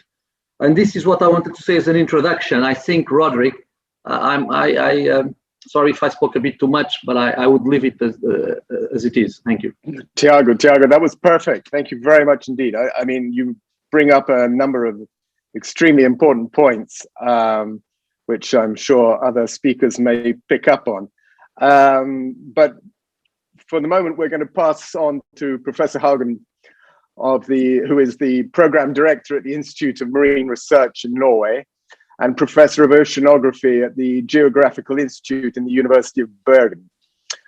As the former chair of the IOC, the International Oceanographic Commission of the UNESCO, he has been heavily involved in the preparation of the UN Decade for Ocean Science and for Sustainable Development.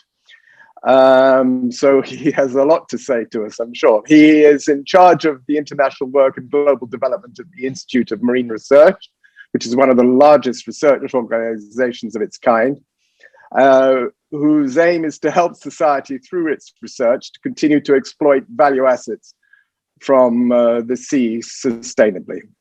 Professor Haugen. Thank you very much, Rod. I hope you can hear and see me, and if not, tell me about what I should do. Yeah, thank you. And let me start by saying what a joy it is to be invited to be on this panel. I enjoyed what was just said. Every word of what was just said in the previous speaker, I think I can subscribe to it and underline the value of the various initiatives, the various reports, the various topics, the various fora for making a change towards a sustainable ocean. I think that we are in a crucial time for the ocean right now. And what I would like to do is say a few words about the Ocean Decade and where we want to go with it and hopefully can go with it. And then how that can relate to actors who are not only scientists. I mean, we heard in the previous panel about science and innovation, and I believe science and innovation will be at the forefront of the UN Ocean Conference in Lisbon next year. How can that contribute to sustainable development? But I think it's important that the decade and also the various activities linked to it are not only for scientists, not only for the people who go to sea and make measurements. It's about for everybody who is interested in the ocean. We have a strong component on ocean literacy to make people aware of the qualities of the ocean and appreciate it, and thereby can also help in the policy development. Because if we don't have the public interested, if we don't have people, not only the beach dwellers and the people who fish in the ocean, but everybody has to understand more about the crucial role of the ocean for sustainable development. So that's part of that. Starting perhaps with the UN Ocean conferences. The first one was in New York in 2017, And at that time, the Intergovernmental Oceanographic Commission actually proposed this decade as a voluntary commitment, coming only from the science community in a way, in the scientific organization. And then it developed very rapidly, was approved by the UN General Assembly late in 2017, and we've had 3 years now to prepare it. So it better be a good one because of all of the work that has gone into the preparation phase. And I'm happy to say that it's starting on time. It's not been delayed by COVID. There is no time to waste. 2030 is kind of the end of the decade, and also Agenda 2030. We have to get moving.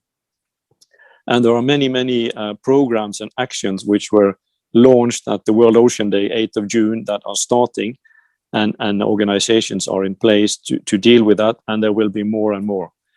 But I like to make a very strong point to everybody who is listening here that this UN decade is not only and not primarily a UN decade.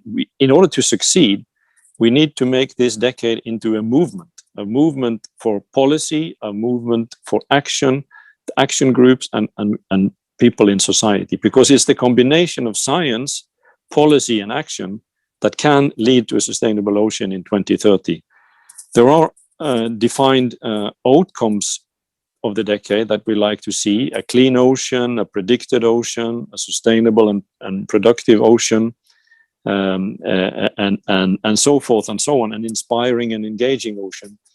Science can provide the background for this, but there's always a big space for wise policy decisions, and it doesn't come only by science. I think we see a lot of not only people my age who care about this ocean decade. We see early career ocean professionals, which are coming really to the forefront and taking part in this. But we also see the link to the public at large.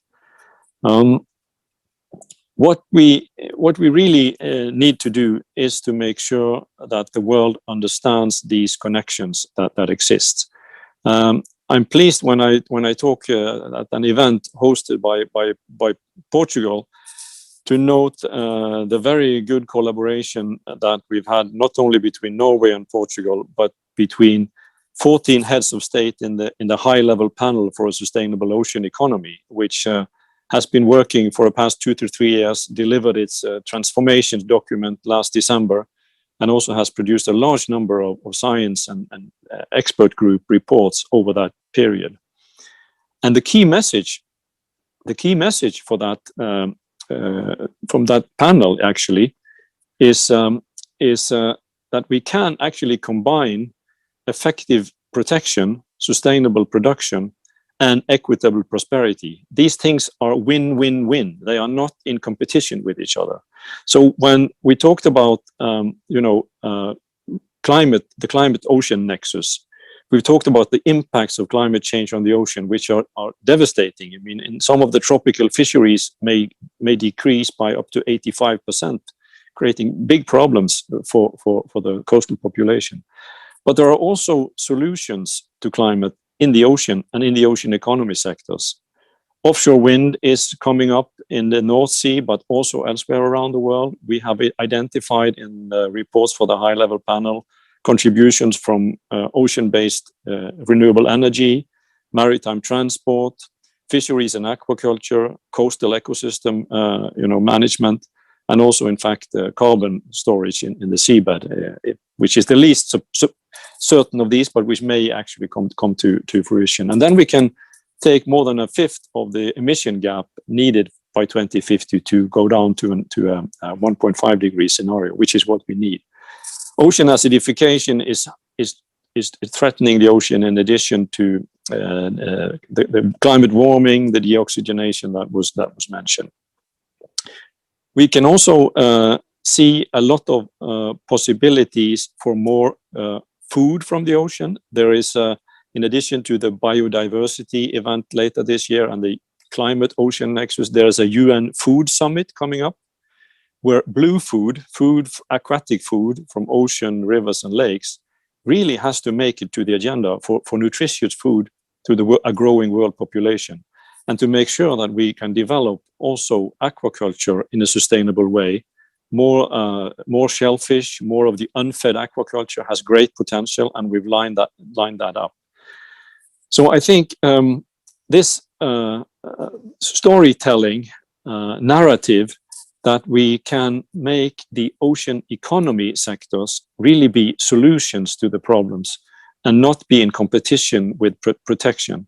We see marine protected areas can provide nursery grounds and provide for more fisheries and of course sustainable tourism and other activities. We really need to, tell these stories, get them understood, and get them out to the public, so that we can have the right policies in place. And I'm really looking forward to the UN Ocean Conference next year. I think by that time, the mantra of the high-level panel of 100% sustainable management of all areas within national jurisdiction of those countries will have to be brought to all coastal and ocean states, but also eventually to the international areas. The BBNJ, biological diversity in areas beyond national jurisdiction, complicated name was mentioned. It's a key arena. I totally agree with that. And we need to bring these concepts from the national states into the regions and into the international areas. I could talk a lot more about Norway, Portugal collaboration. I know we will hear from the Air Center. There's a lot of exciting things up, but maybe I'll stop there and we can get back to it maybe later in the discussion. Thank you very much. Thank you, Professor Hogan. That was really tremendous as well. Well, there's a lot of material that you covered there. But I'm going to pass on to our next speaker, who herself has been promoting a lot of these issues through the World Ocean Initiative. I'm talking about Tatiana de Avedisian.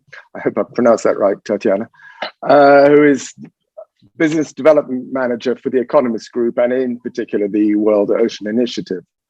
She is also Vice President and Trustee of Unidas UK, a charity supporting low-income Cypriot families receiving medical treatment in the UK, and also an active member and trustee of the Armenian Institute. She is, in her own words, passionate about sustainability, human rights, history, politics, and philanthropy. And I expect that many of the people that are listening to this will have accompanied the World Ocean Week that took place at the beginning of March this year.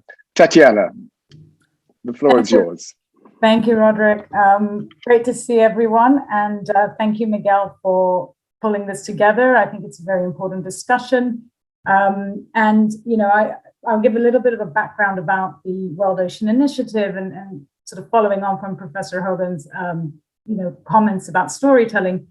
The Economist has been running the World Ocean Summit for the last coming on to 9 years now, where we've been bringing various different ocean stakeholders using the Economist convening power to bring these different stakeholders together to have these important discussions.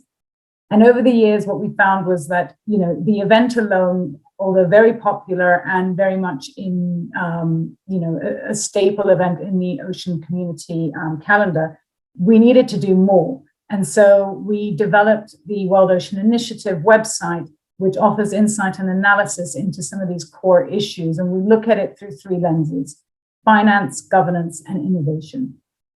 We see these 3 core issues as the missing links sometimes in a lot of these issues, and sort of picking up on things that Tiago was talking about as well. The underfunding of ocean research. We need to sort of figure out how to plug that gap. The lack of investment in the ocean startup scene. We need to look to bridge that. Understanding our oceans, and Miguel will know about a project that is under development around making the case for making ocean data more accessible. Of course, we've got to address the issues around fisheries, illegal fishing, and overfishing, the future of aquaculture, and of course, plastics and all the great initiatives. And we've been working and we've been trying to tell these stories through news content, but also working with some of these stakeholders to help tell these stories better. And one of the new initiatives that we launched recently was the Back to Blue initiative with the support of the Nippon Foundation, which is a 3-year collaboration focusing on ocean pollution and the escalating challenges posed by plastic pollution, and less visibly pollution from nutrients and chemical containments that are damaging ocean life and the ecosystems. This program will allow us to utilize the Economist's group resources, such as the Economist Intelligence Unit, through original research, stimulating dialogue at places like the World Ocean Summit. And of course, we've got the World Ocean Summit Asia Pacific event coming up later this year. So, you know, we've been working with organizations like Blancpain on marine protected areas, telling those stories through film, and of course, engaging in research around the future of blue energy, and so on. So, you know, we are very much trying to act as a platform to help tell these stories and to bring these different stakeholders together so that there is more communication and more collaboration. We can see more of that happening. So we're trying to play our part in this dialogue and over this next decade. Well, thank you, Tatiana. The Economist, I hope everybody is a reader, obviously has been fundamental in telling the story. It's consistently, as you point out, for the last 9 years of holding the World Ocean Summit and many other initiatives. I'm now going to pass on to José Moutinho, who is the Chief Business and Networking Officer at the AIR Center, which is the Atlantic International Research Center, which is an international collaborative framework to address challenges and local priorities in the Atlantic Ocean. Working with national and international scientific and research infrastructures, the AIR Center works on the development of ideas, policies, research programs, and projects within the context of the Atlantic Ocean, aligning national priorities and global challenges through joint actions. Its emphasis is on long-term collaboration and transdisciplinary research for societal impact involving research institutions, governments, startups, SMEs, large companies, engineering centers, and civil society. It was a lot in that, José. So yeah. We're looking forward to hearing about you and AIR Center. Thank you. Okay, thank you very much, Roderick, for the introduction. And thanks to Miguel so much for organizing this invitation. I'm really honored to be among this very interesting group of panelists. Much has been said already, as Tiago, Peter, and Tatiana said. We are facing a great number of global challenges. And you already pointed for some potential solutions or actions taken to tackle these challenges. And I won't repeat them again. And I just want to highlight that collaboration, data and infrastructure sharing, stakeholder engagement are key ingredients to co-create the ocean we want. And this is a very important point to understand their center. Instead of talking about this challenge again, so we'll shift the conversation to what we, as the AIR Center, we've been doing trying to do in the last 4 years. Now, the AIR Center is an internationally networked organization. It's not focused on scientific papers or industry patents. I mean, we are oriented to force job creation and knowledge-driven economic development in Atlantic region. We are pretty much focused on the Atlantic region. And it goes a little bit beyond the typical ocean science institution because we integrate space, climate, earth, energy, and data, and ocean science, of course, and promoting cooperation across the Atlantic Ocean. We always try to align national and regional priorities and global challenges, basically the ones identified by the UN Agenda for Sustainable Development, the Paris Agreement, and the Sendai framework for disaster reductions. And more recently, you're very much involved on trying to promote and support the Decade of Ocean Science and the All Atlantic Ocean Research Alliance. And to understand a little bit what we are trying to bring to the table as a very young organization, we are trying to advance science and technology in a transformative scale in the Atlantic region. We are not creating, we are creating something new, but building on and expanding the abilities of other organizations that are already existing. And it's very interesting because we are trying to advance, technological and scientific knowledge and putting together a very large constellation of actors and trying to point them to some shared targets. And that's why what we've been doing is recruiting and orchestrating a complex web of organizations, individuals, and always focusing on society challenges. And just to finish, all this complexity to what we are doing, because we are really a multidimensional, mission-oriented and problem-solving approach. We integrate various sciences, as I said, space, ocean, earth, climate, energy, data sciences. We involve different stakeholders, government, academia, industry, and civil society. We cover diverse geographies, cultures, and technology readiness levels. We have partners in the North America, South America, Africa, Europe, and with a lot of focus on the small island states and other overseas territories in the Atlantic region, more and more engaged with, for example, the Caribbean right now, Macaronesia. And we always try to accommodate both local priorities and global challenges. So that's our way to tackle, to address this challenge. All the other panelists already said something.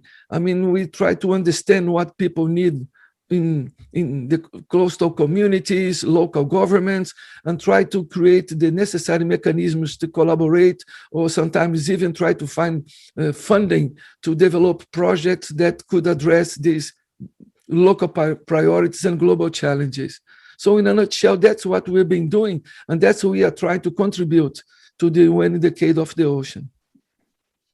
Well, thank you, Jose. You started by saying that coming last, you were worried that various of the topics you wanted to cover had already been said, but I think you managed to pull out of the bag a number of new ones as well, particularly the integration of various sciences, space, climate, as well as the ocean sciences and things like that. So I'm going to come round again to Tiago, and I'm going to ask you, if I may, Tiago, because I'm aware that one of Ocean Azul Foundation's activities is the support of marine research, which I think you will agree is very collaborative in nature. What do you think we can learn about the power of collaboration in scientific research for other areas?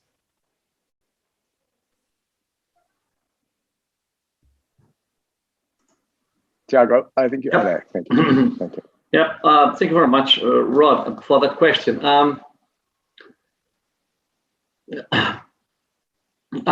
Indeed, I think that as Professor Hogan was referring, I think that we all need to departure from somewhere, and the optimal departure is always from a scientific baseline. So scientific knowledge is paramount for the whole work that needs to be developed for ocean special planning, for ocean public policies, for decision making. Of course, the Oceano Azul Foundation, we do not have the resources and the means to sponsor research as it might be sponsored by more powerful resources, but we have always involved science in our work. And so as one of our very important areas of work is what we say, save what's left, which is building marine protected areas and bringing co-management schemes of fisheries for those marine protected areas in the areas that are fishable, where extraction is allowed. We have indeed resorted to scientists, not only from the proximity, the vicinity of where those marine protected areas are being developed, but also from elsewhere. And so for ocean conservation, marine science is absolutely paramount.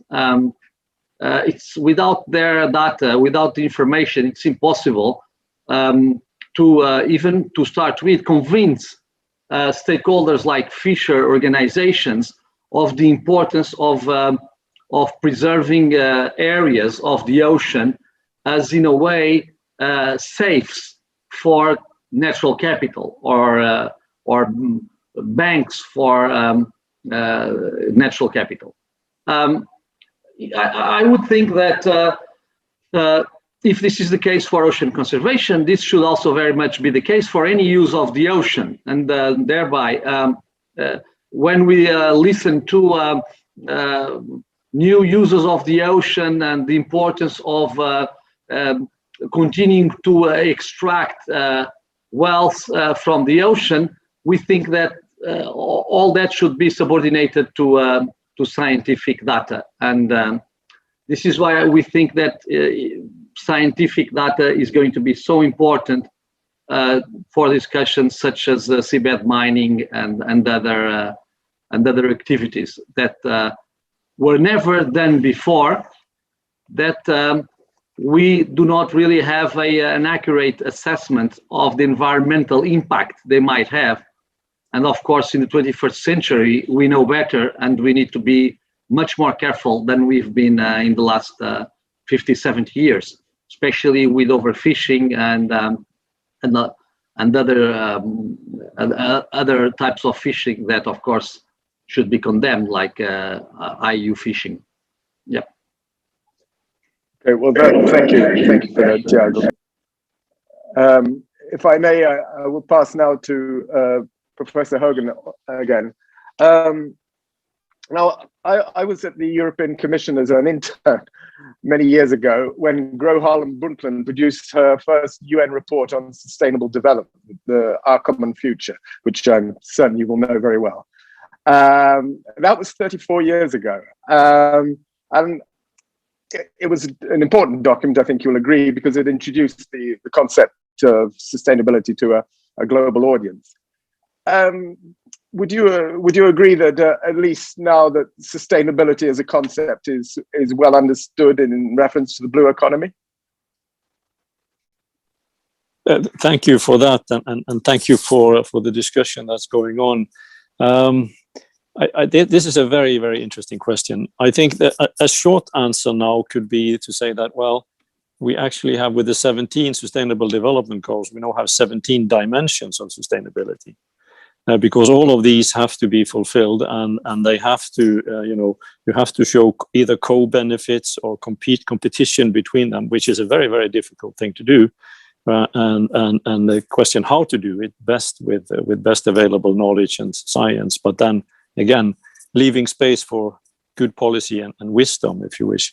But if I think back to the 34 years ago and how that has happened, in my own country, in Norway, where Gro Harlem Brundtland was the prime minister at the time, I think the first couple of decades, we looked at ourselves and we say, sustainable development, what is that about? Well, we have to protect nature. We have to make sure that we don't destroy all of the nature. We realize that. We have to create nature reserves and so on.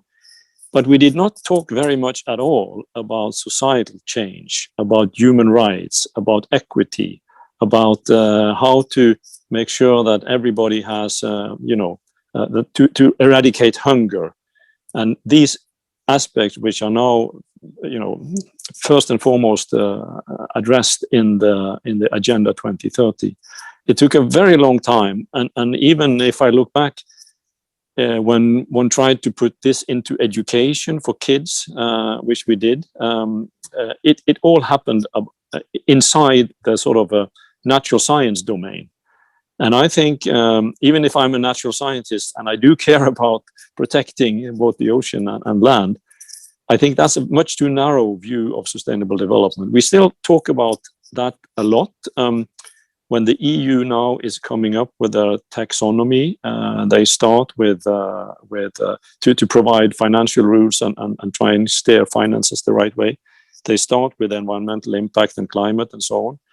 But I think that's a good start, but you have to go on and deal with all the aspects of sustainability. And if you do that, think about that. If you have to treat labor forces, in a good way, if you have to make sure to take care of local and indigenous population when you develop industries along the coast, if those criteria hurt you on your interest and your finance, if you don't do it right, I think then we have a possibility to get this change. So yes, there's been a change. There's been a good change, but it's I think it's only in the last 5 years or so that we've really seen this happening, and we have a short time to do this, and we have to speed it up even more. We can't let these other dimensions sort of rest and be neglected as they have been to some extent in the past. And having said this, I don't think we've done what we should do with the environment side of things, and we're not through. That's not what I'm saying, but I think we need to look at all of these things in concept, and then we look at actions which are actually providing benefits for several of these things at the same time. Low energy demand scenarios, for example, combining new sources with sustainable lifestyles, and how to make sure that we don't just build bigger houses and do things which don't make us more happy anyway, but which puts more pressure on nature as well. So yeah, we need to do a lot. Thank you. Well, thank you. I mean, in some respects, you're saying things have been slow, but we're going in the right direction, and where there are definitely positive signs ahead in respect to understanding sustainability. I'm going to come back to you, Tatiana, if I may.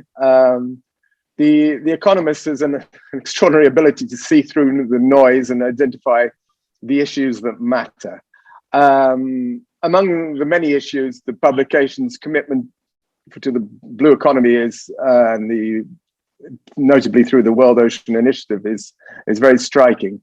And I noticed that in your summit of March of this year, there were a number of recurring themes, but one of them was on plastics. And I felt that there were definitely signs of ways forward. Would you agree with that? I would. I think we're seeing a lot more, not to overuse this word, but collaboration and a better understanding of the impact that plastics has on our planet, on our ocean. And there's a lot more work going on around understanding how to stop plastic waste, how to, how we can recycle that. But fundamentally, what is lacking when you're sort of analyzing a lot of this is there's a lack of funding, really. And sometimes there's also a lack of will, because it is quite a huge task to take on, and you need government support, you need private sector support, you need sort of advice and counsel from academia, from science-based research, and of course the NGO community who are working locally on the ground with a lot of these, with a lot of the communities that are affected directly by it. So I would say that there is progress, but there's a lot more to be done. There are definitely initiatives, and of course, we ourselves are analyzing this. We're doing our own research on these issues, looking at different recycling technologies, looking at the issue of, how we can improve waste management systems to sort of curb plastic waste, because again, the issue of infrastructure and the lack of funding that is allocated by governments towards infrastructure support is quite substantial and would go a long way to addressing some of these issues. So the role of policymakers, but also, informing, I don't want to use the word educating, but informing them about, what the consequences are, because with everything you have the risk and opportunities. And I think the truth is that when I look at the SDGs and my excitement about it, I remember when it was launched, was that it's an opportunity for us to create a healthier planet, a better, more sustainable economy for all of us, something that accesses us. And we talk about human rights, and this is fundamental to it, and we've got to empower local communities. So I would say that policy is a huge stumbling block that needs to be addressed, and how can we support governments in order and motivate them and figure out the finance gap as well. I think that when we start to figure out how to address those issues, then we'll really see some substantial change coming. Tatiana, thank you very much. I knew that you were going to sneak in human rights into there somewhere. And no, but it wasn't just you that brought it up. Actually, Professor Hogan before you was also mentioning, and Tiago before that. So it is actually, people maybe forget sometimes the importance of human rights in this whole story, and the effects on the environment and oceans has real world effects on the most vulnerable populations around the world. I'm coming back to you, José, if I may. This seems only fair to come back to you, but I have a sort of question, because it's what the Air Center is doing is very interesting, and I was wondering whether there are equivalent air centers for other oceans, or with whom do you collaborate in other oceans? Well, yeah, that's a very interesting question. We've been so much involved on tying up, the network, orchestrating the network and creating the necessary contacts in the Atlantic Ocean, because it seems very simple for us. We link, both sides of the Atlantic, north and south, but then, completely different geographies, cultures, language. For example, we've been, most of our latest events is always translated to local language, because we saw that was a very important. Of course, English is a common language, but it's also a barrier for some other countries. So we've been spending a lot of time to link in the Atlantic, and only now you're starting to pay attention to other initiatives outside the Atlantic. But mostly we are linking them to the center through existing partners. I'll give you a good example. For us, it's very interesting to understand what is going on in the Atlantic, in the other side of, let's say, the tropical, equatorial Atlantic. And we are now connecting with Colombia. Colombia brought us, for example, the Pacific, and also brought connections to Peru, and also to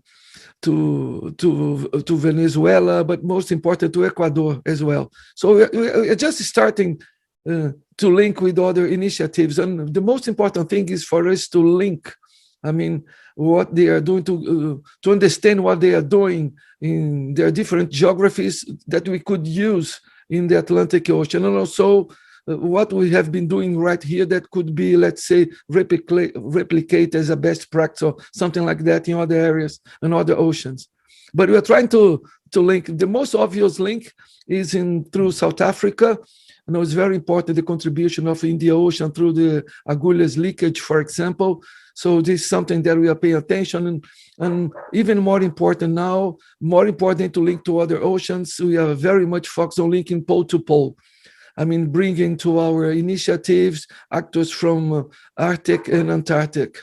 This is very important for us also. Wow, that's pole to pole. I think that's an interesting concept to explore, actually. But if I may, I'm going to go back to you, Tiago, and come back and ask. I mean, I think one of the great contributions of the Ocean Azul Foundation is in ocean literacy, which is a fundamental. If we don't have ocean literacy, a lot of what we're talking about just will never make sense beyond a very restricted community. So, and I know that the Lisbon Oceanarium, I think in normal times, you have over 1 million visitors a year. But the Ocean Azul Foundation has many other initiatives. Would you like to expand on these other activities that you are doing in the context of which would be relevant for the Ocean Decade? Oh, that's a great opportunity for me to expand on the programs of Oceano Azul Foundation. Thank you for this one, Rod. Yeah, very briefly on ocean literacy. So on ocean literacy, we really have this program. We have focused all our resources in children from 6 to 11 years old, because we have developed with a group of pedagogues what would be the most important in terms of impact age group, and found out that it should be on this age group. And for that, we have done something that I think has been quite successful. We basically work with primary schools, and so the teachers are our target. We work to train teachers, and then teachers deliver to kids. And of course, then we have evaluations, independent evaluations, that measure the impact in kids. But I think that the key to have mobilized so many teachers, and at this moment we are working with something like 15,000, is that we are not creating an extra discipline with ocean knowledge. We are bringing the ocean into the curriculum.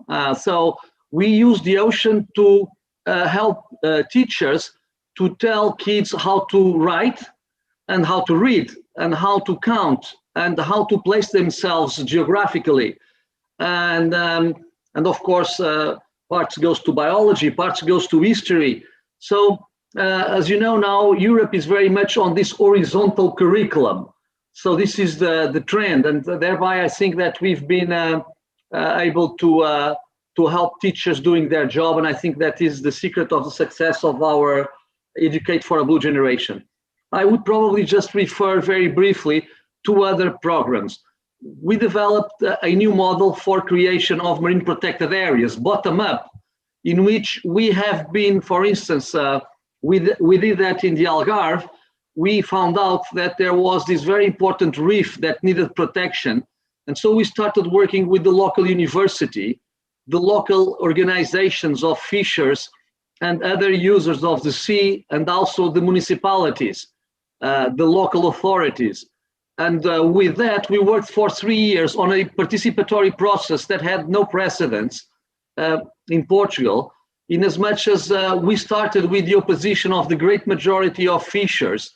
We were at that time only 2 fisher associations out of the 30 that were involved were in favor of the job, and it ended up with 28 in favor. So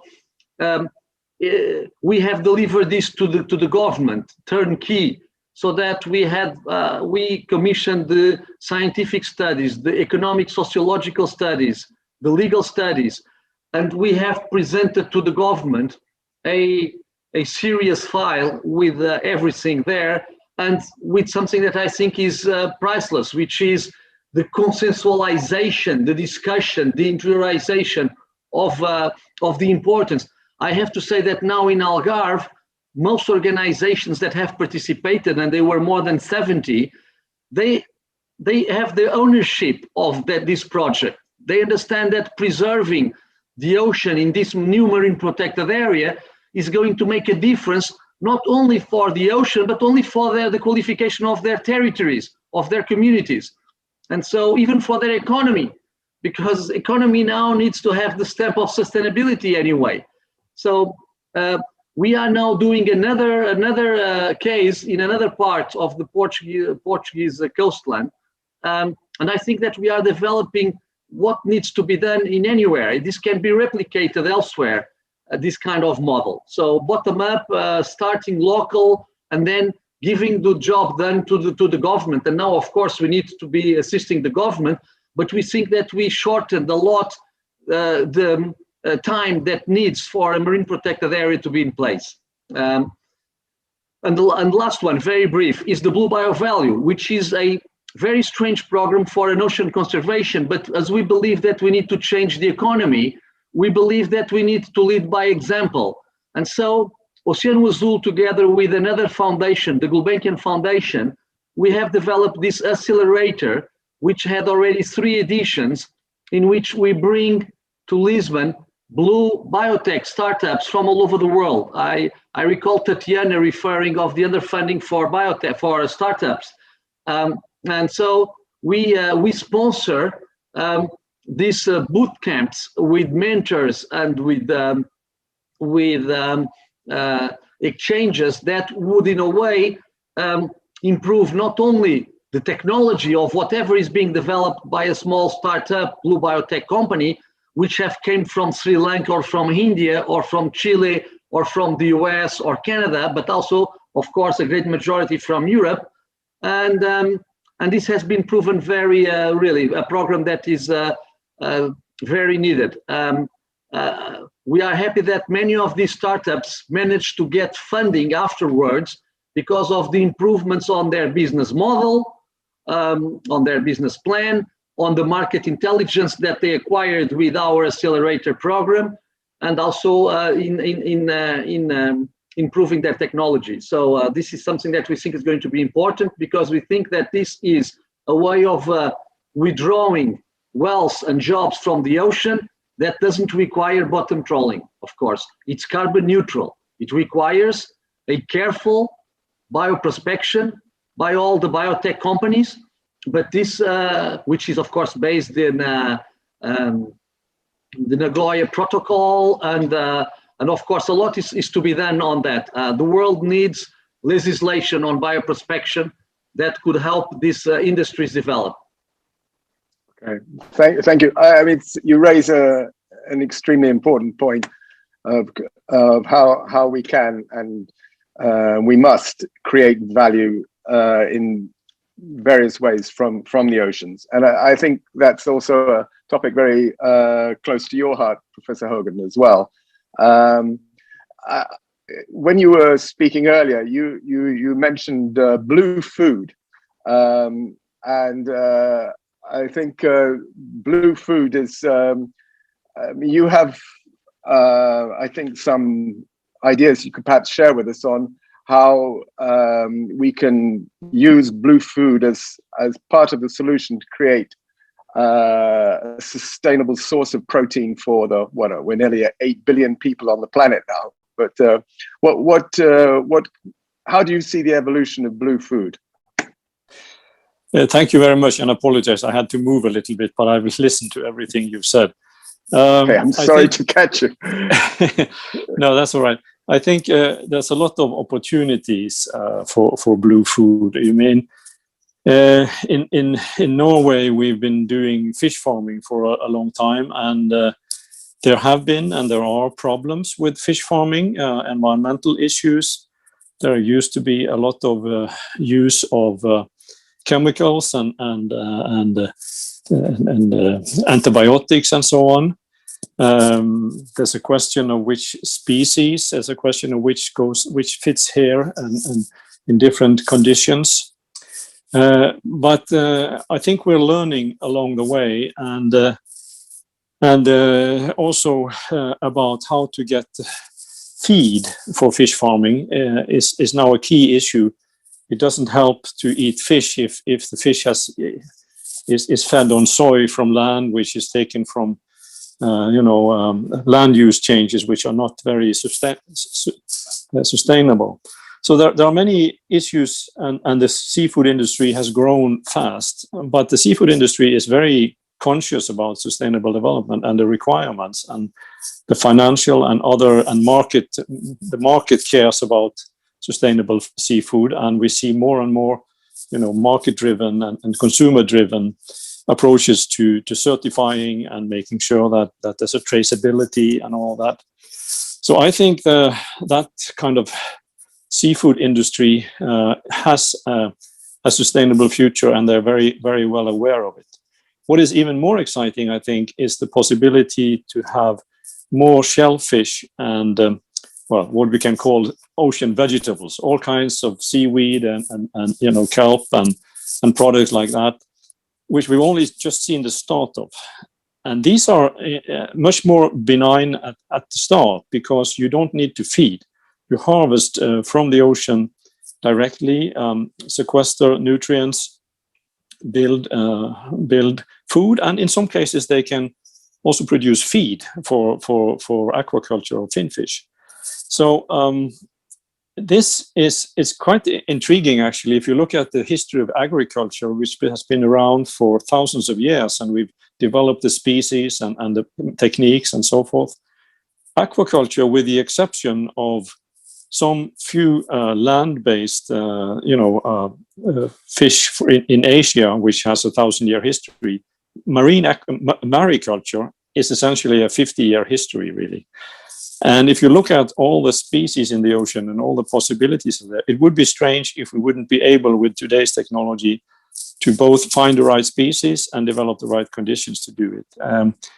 This is something that requires science and innovation, for sure. But I think we're seeing an increased interest, and this is one of the areas where I think more emphasis on ocean science is really required within the framework of the Ocean Decade, geared towards sustainable solutions for food in the future. It's also issues with many countries. It's the Department of Agriculture that deals with food. And we also have to think about food not only as a commodity in the commercial market, but also as a provider of nutritious food to the poor and the starving. So it's more of a, actually the human right again, the access to food. And there's great, I think, scientific basis to assume that there is even more to catch or to produce from the ocean than from land, which is way ahead of us. And we shouldn't forget traditional fisheries. We can't expect to increase traditional fisheries very much, but if we don't treat it well, there will be less fish in the future. And the difference between a 20% reduction and a 20% increase is actually 50% if you do the math right. So you see that there's also quite potential to use every bit of the fish, not only the fillets, but use every bit which is nutritious. So there's a lot of work to be done here, and we need to get recognition beyond the ocean circles for this, because we can agree when we are talking to ocean people, but this food debate is dominated by people who are not well versed and not necessarily very ocean literate. So that goes back to that again. Thank you. But you are encouraged by the way it's moving. Well, I'm encouraged by the possibilities, which I think are large, but I think a much more effort is needed to make this in time. Yeah. Okay, right. As is the nature of these Zoom conferences, we do go around a bit. So Tatiana, I'm back to you. Your World Ocean Summit highlighted the importance of recurring themes around governance and the role of collaboration, the need for innovation, which you mentioned already. Are you encouraged that we're moving from position statements on these things to on or under the water initiatives making a real impact? Yes, and I would say that even in our own summit, we found this, that for about a good part of the 7 years we were hosting a lot of sort of broad themed discussions, sort of bringing in, obviously some wonderful high-level speakers, but we weren't always sort of getting to the technical issues. And so, in the last 2 years, what we've done is we've actually changed the way in which we approach our agenda and really targeting the different industries within the blue economy and bringing in more participants to kind of harness a wider and a better understanding of some of these key issues. So from shipping to aquaculture to fisheries, the circular economy and sustainable tourism and so on. And what we found is that there are a lot of interesting new voices that we don't always see at some of these events, participating, sharing ideas. And one of the things that we've always prided ourselves on is that our event brings some of these organizations together to help them. They sort of develop alliances and partnerships and new initiatives. And that's what we really want to see more of. And if we can sort of bring these people together, then we're doing our part. And I guess on that, one of the other things that we're now sort of doing, and you know, the World Ocean Summit has grown exponentially. We will be in Portugal next year for the Global Summit, and we very much look forward to it and working with a lot of our on-the-ground supporters like the Oceano Azul Foundation. But what we've also done is, as I mentioned earlier, we've grown an event in Asia Pacific. We'll be hosting our inaugural virtual summit there later this year from the 6th to the 10th of December. And really what we want to do is use that as an opportunity to really focus on some of the regional issues there and look at it through that lens and bring in more of the sort of local voices again in that space. And fingers crossed, all going well as well, we'll be finally hosting our inaugural World Ocean Tech and Innovation Summit with the support of Canada's Ocean Supercluster and Nova Scotia Business and Halifax Partnerships in October 2022, where we will be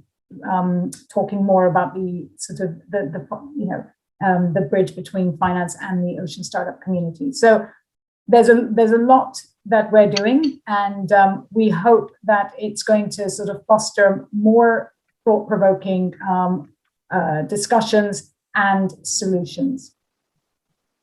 Okay. Thank you for that, Tatiana. Indeed, we're looking forward to having you in Portugal next year. But I think the Asia insight will feed the global conversation as well. So I mean, I think these things are extremely important, and the fact that you're getting new voices participating is so important. Otherwise, we just hear the same high-level speakers, and it begins to not work in our favor. So, Jose, we're back to you, my friend. So yes. Let's. I mean, what sets the Atlantic Ocean apart from other oceans, or talk to? I mean, you began to mention this, but talk to me about how you find commonality with the issues that other oceans are facing and the communities around them, obviously. So what are the kind of issues you think that you will in the future seek to do? I mean, you mentioned, for example, South Africa, which obviously has the Indian Ocean on one side and the Atlantic Ocean on the other side. So, I mean, there are countries which are obviously going to be catalysts for this conversation. But what kind of issues are you hoping to find commonality in other oceans? Yeah, well, we are very much, let's say, a mission-oriented organization. So we are trying to, let's say, to work with not within the space of the Atlantic Ocean, but also together with other, let's say, research institutions, governments, or civil society from other parts of the same ocean, let's say. You know, so we come up with the idea of have some mission areas. So the common ground would be like focus on clean and productive bays and estuarine areas, basically trying to link, I mean, urban development and ecosystem and biodiversity preservation or restoration. A lot of work has been done on resilience to coastal natural hazards, for example, floods, sea level rise, extreme weather, and basically trying to work with the local communities to adapt and mitigate the effects of climate change. We've been working a lot on sustainable food production and how to balance with biodiversity, preservation, restoration. Also, of course, I mean, working on resource management of ocean, coasts, and marine systems, for us, it's very important to these continuums of land, coasts, and oceans, and also work on environmental and maritime monitoring. Not only, I mean, general modeling, but also specifically, for example, we've been working a lot on detection of marine litter from drones and airplanes, and try to come up with some solutions in future, maybe a decade, to detecting from satellites, things like that. So we are basically, these missions are very common to the whole, to the whole ocean. Wherever you are, you will find bay estuaries, biodiverse. So that's what we've been mostly working on, create a kind of a common area where there is a lot of agreement to what to do and how to do. And in respect of your pole-to-pole perspective, the same issues affect oceans, whether they're around the tropics or in the colder waters, either the Antarctic or the Arctic. But your programs, how do they change from the latitudes? They change a lot, and they are still the same, but they change a lot. Sure. Yeah. And but this idea of pole to pole is not our idea. This came from the Pole to Pole All Atlantic Ocean Research Alliance that we support very much. So what we are trying to do is to find again common grounds for discussion, for collaboration, and also some project that could work together. The problems of the Antarctic is very different from the Arctic, for example, very much different. But it's still, if we put these communities talking to each other, maybe they can find ways of collaboration and come to solutions that could be applied elsewhere. And but what we've seen is there's a lot of common, let's say, issues in the tropical Atlantic. They're very common to Africa and Brazil. A good example is sargassum influx in the Caribbean that begins, for example, starts, let's say, in the Gulf of Guinea, West Africa, and marine litter is everywhere. So it's another common ground for discussion and try to find solutions. And more, as I said before, we are linking, let's say, land, coasts, and oceans. We will inaugurate what we call the Center Amazonia. So we will link what we call the Green Amazonia with the Blue Amazonia, together with Colombia, together with Peru and Colombia, and also Ecuador, if possible. And just to tell you that the idea is to find, these small groups of people interested of collaboration that could come up with solution of ideas that could be applied elsewhere. Okay. And otherwise, we would like to get some ideas from, for example, from Tatiana from Asia and Pacific that could be somehow applied here. Well, I think that sounds an excellent idea. I think that's a challenge I'm sure Tatiana and the World Ocean Initiative will take up. Okay, well, we're sort of coming close to drawing to a close for our session. I'm going to thank all of the speakers for their input. We're not quite over yet. I'm going to actually ask Tiago if you would like to project forward to some of the agenda that is coming up. I know that you yourselves in the Fundação are great protagonists of the blue agenda in Portugal. So perhaps you can expand on some of the things coming forward, including Tatiana's World Ocean Initiative coming to Portugal.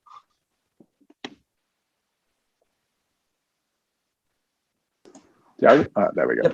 I was muted. So thank you very much for that question, Roderick. And let me just, before answering to your question, asking for apologies to everyone, as I would really need to leave in sort of 5 minutes, as I have to prepare to a call that I will have at 12:30. I apologize for all this, but I'm going to be very brief and say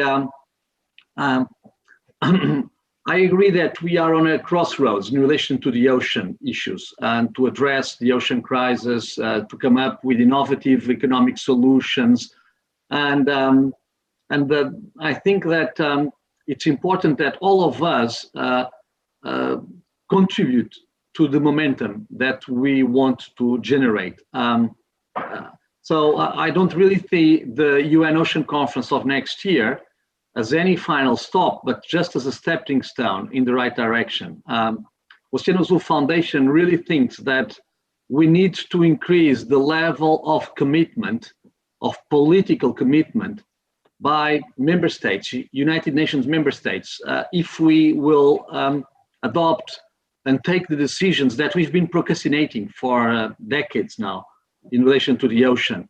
And of course, again, the High Seas Treaty comes exactly as the first evidence. If we do not have the ambition to agree on a High Seas Treaty, we will go nowhere in terms of decision-making for what needs to be decided for oceans in this decade.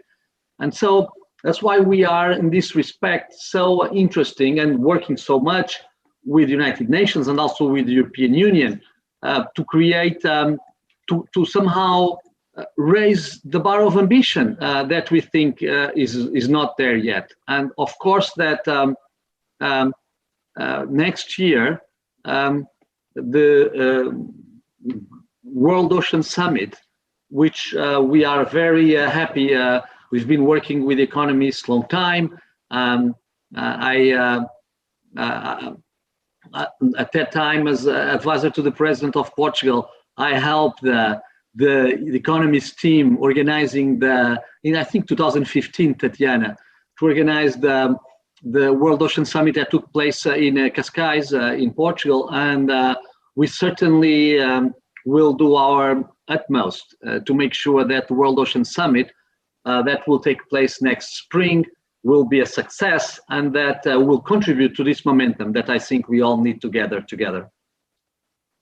And apologies if I need to leave in 2 or 3 minutes, Roderick.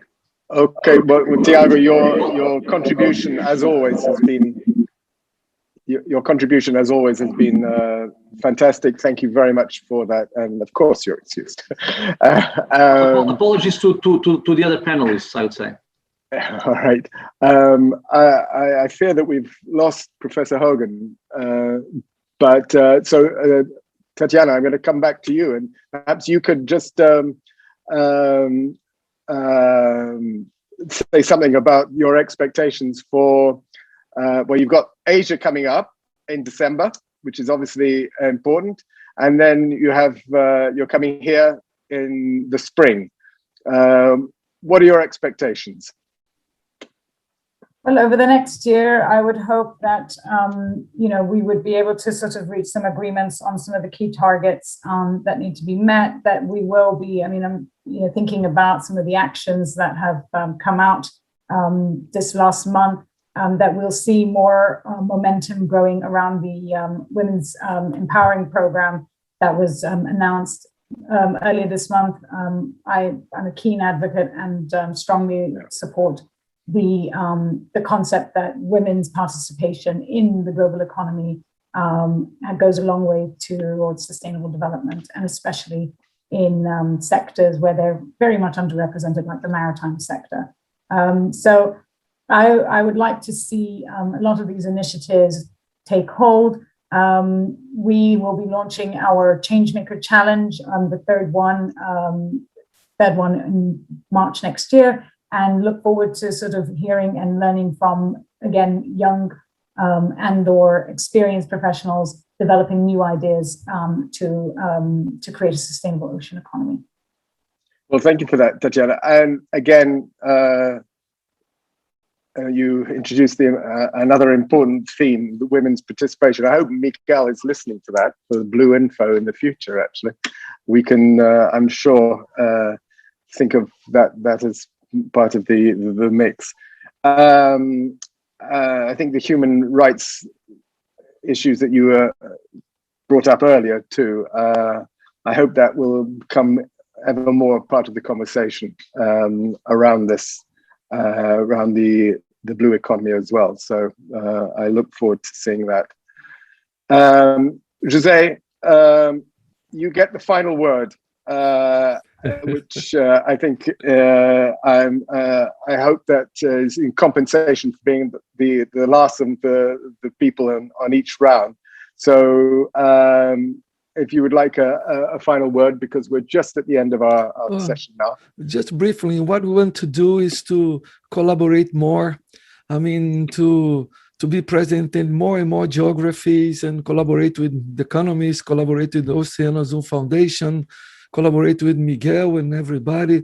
And because, I mean, my final word to be is collaboration is key, absolutely key to address all these challenges. So if we, I mean, the ocean belongs to everybody, and if we do not collaborate, it won't be like national or local, solutions or projects won't solve the problems, the global challenges. It's basically collaboration, understanding, conversation. So what we want to create in long term is it's a long-term dialogue framework for us to discuss and solve all these global challenges. José, again, you have summed up perfectly a number of the themes. You've brought us back to the question of collaboration is key. The ocean is for everybody. So I think that's Thank you, a very good place to stop. And I can see that Miguel really would like to have participated in this panel himself. So I'll let him have a word now. So I'll pass it back to Miguel. Thank you, Miguel. Thank you so much, Tatiana, José, Tiago and Peter that already left, and Roderick. Fantastic moderation. Yeah, congratulations, Roderick. Fantastic. Welcome again, Roderick, to the ocean. Just to say that after this fantastic panel, we will have a break. And also 30 minutes after, we will have the Minister of the Sea of Portugal here to do a keynote speech, and straightforward for also a fantastic panel that will link and create bridges between India, the European Union, and the United States.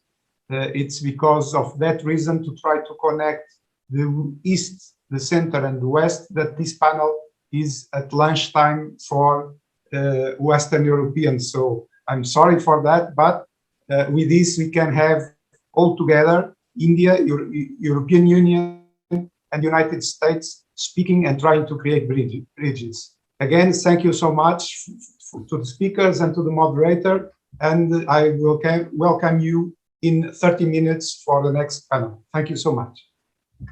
Okay, bye. Thank you. Bye.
I'd like to welcome also our Minister of the Sea, the Minister of the Sea of Portugal, Ricardo Serrão Santos. Thank you, Ricardo, for being today here.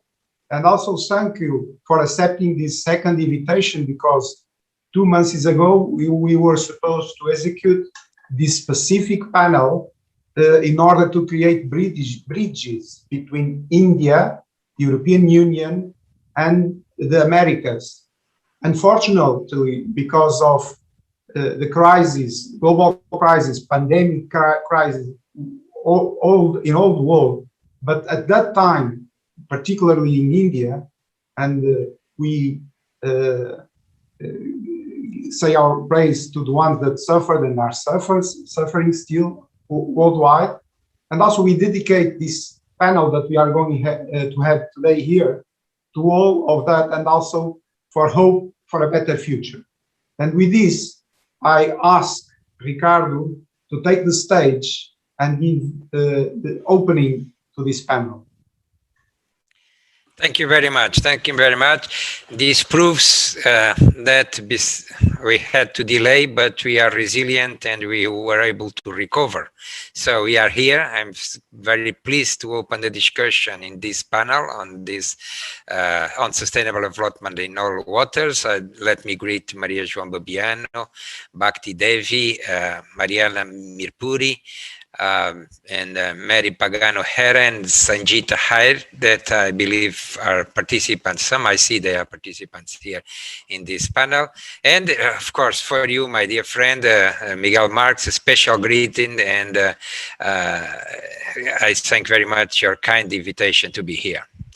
And let me begin by saying that for about 6 years, we have been guided by the United Nations 2030 Agenda for Sustainable Development. And 9 years are left to meet the objectives that are the objectives of this agenda. In this agenda is, in fact, a plan of transformation with 17 goals that double the previous United Nations Millennium Development Agenda. And these Millennium Development Goals included one goal, number 7, about ensuring environmental sustainability. The objective of this goal referred to the protection of ecosystems, but also to the access of drinking water and water sanitation. We have to recognize that since then improvements have been made. For instance, 1.5 billion people have gained access to piped drinking water from 1990 to 2015, and also sanitation was improved. However, in 2015, it was crystal clear that much more needed to be done. We were still behind the needs in a world of growing population. when compared to urban areas, people in rural areas lag far behind concern sustainable access to drinking water resources. About half of people living in rural areas lacked improved sanitation facilities. And regarding the oceans, it was reported that overexploitation of marine fish stocks led to declines in the percentage of stocks within safe biological limits, and coastal areas suffer from pollution, of which plastic debris and eutrophication are just two examples. And this situation, in fact, has led to two stand-alone sustainable development goals in the new United Nations 2030 agenda. The SDG 6 on clear water and sanitation, and the SDG 14 concerning life below water, or healthy oceans. This is the first time the ocean enters global development agendas, recognizing its fundamental role on the stability of our planet, and the action address ocean threats, from overfishing, but goes up to acidification and many forms of pollution. Achieving the 10 targets of the SDG 14 require global action, requires collaboration and partnerships. Jointly, we can collaborate to promote renewable offshore energies, blue technology, taking benefits from multiple use of algae, for instance, promote sustainable fisheries, or enhancing green shipping. All this requires a lot of research and blue innovation, which can be reached more quickly, or only can be reached if we work together. In fact, all SDGs, or 17 SDGs require global cooperation as they identify global issues. And if we don't do that in collaboration, we will fail. The very initial lines, I would like to remember that, the initial lines of Agenda 2030 states, and I quote, all countries and all stakeholders acting in collaborative partnerships will implement this plan. We are determined to take the bold and transformative steps which are urgently needed to achieve the world onto a sustainable and resilient path. And I end of quote. The fact is that to address the human impacts on the marine component of the planet do not depend primarily and cannot be conformed to our political boundaries or the forces that shape them. A sustainable and resilient path must incorporate the blue giant covering our planet, the ocean which unites us all. And for me, the Atlantic Ocean is a bridge to America. It is also a bridge along the Indian Ocean to India. Many bridges are established between Portugal and fellow nations bordering the ocean, and I will point cooperation in ocean affairs between Portugal and the European Union with India and with the United States of America. I would like to remind that last 8th of May, under the Portuguese presidency of the European Council, the European Union and Indian leaders meeting was held. The leaders of the world's two of the world's largest democracies met by video conference and highlighted the need to urgently address the interdependent challenge of climate change, biodiversity loss, and pollution. They committed, both the European Union and India, committed to contribute to the success of the upcoming biodiversity COP15 and climate COP26 and the second United Nations Ocean Conference to be held here in Lisbon in 2022. And they stressed the importance of intensifying cooperation in protecting the marine environment and combating plastic pollution.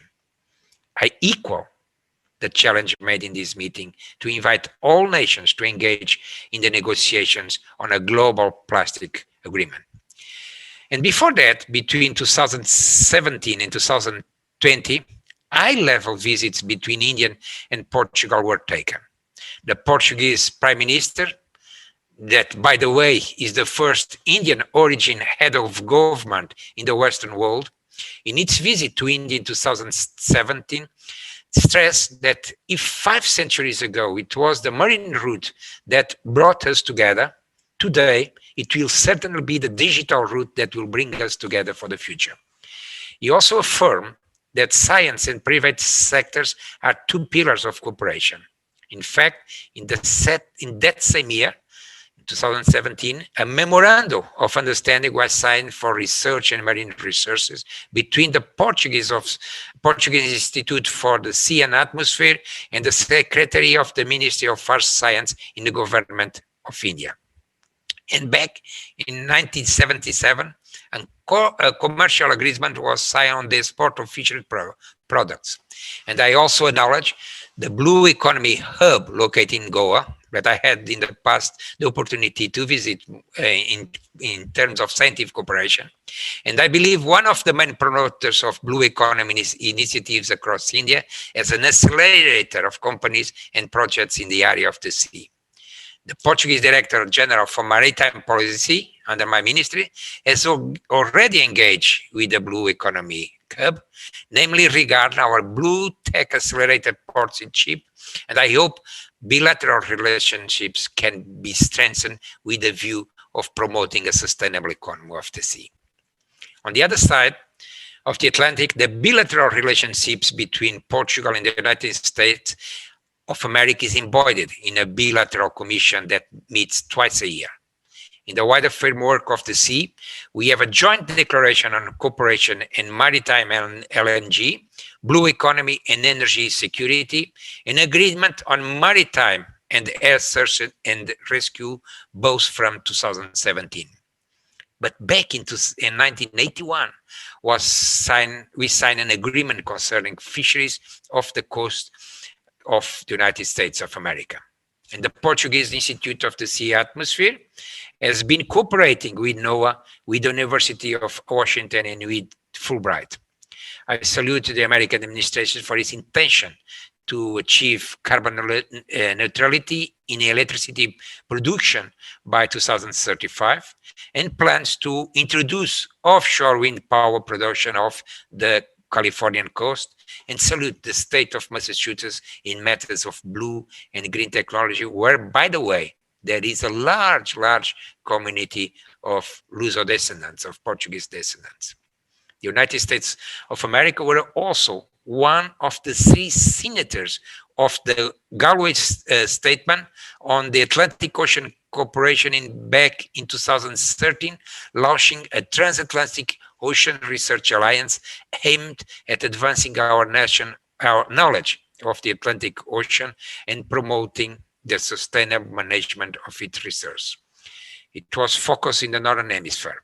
But 4 years later, the Belém Declaration, signed here in Lisbon, spreading this cooperation to the south and joined the countries in South America and the continent of Africa, the southern part of Africa. These statements were not dead word and were clear transposed to funding mechanisms and projects and actions. For instance, in the last months, I took testimony of the preliminary results of a cruise led by the University of the Azores, involving an international team of researchers aboard of the Dutch research vessel Pelagia, funded by Eurofleets and developed under the scope of the Horizon 2000 project iAtlantic, a program seeking to assess the health of deep sea and open ocean ecosystems across the full span of the Atlantic Ocean. The All Atlantic Research Alliance and community met in the beginning of June, and the Azores Declaration was presented with the aim of tackling the complexity of the nexus ocean, space, climate, food. Globally, 2 major endeavors to boost cooperation for Sustainable Goal 14 are the United Nations Decade of Ocean Science for Sustainable Development and the United Nations Conference to be held in 2022 in Lisbon, co-organized by the governments of Portugal and Kenya together with the United Nations. the Década in the beginning of this month.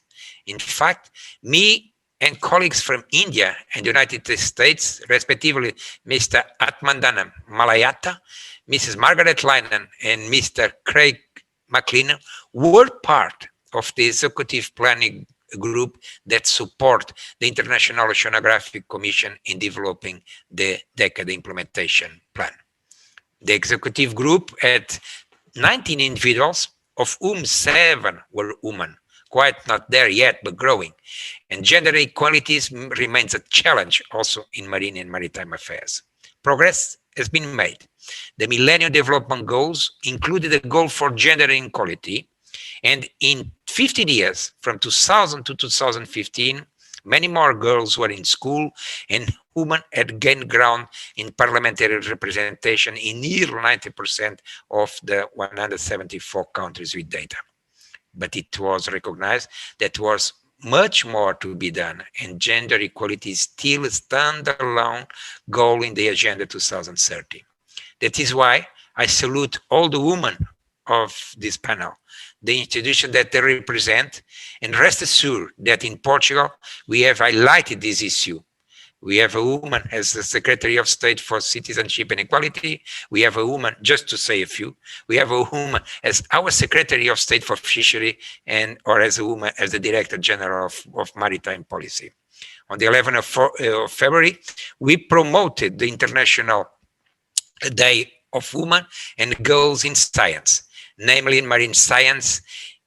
In 8th March, we promote International Women's Days, and last May, we promoted discussion of gender equality in the sea in the context of the presidency of the European Council.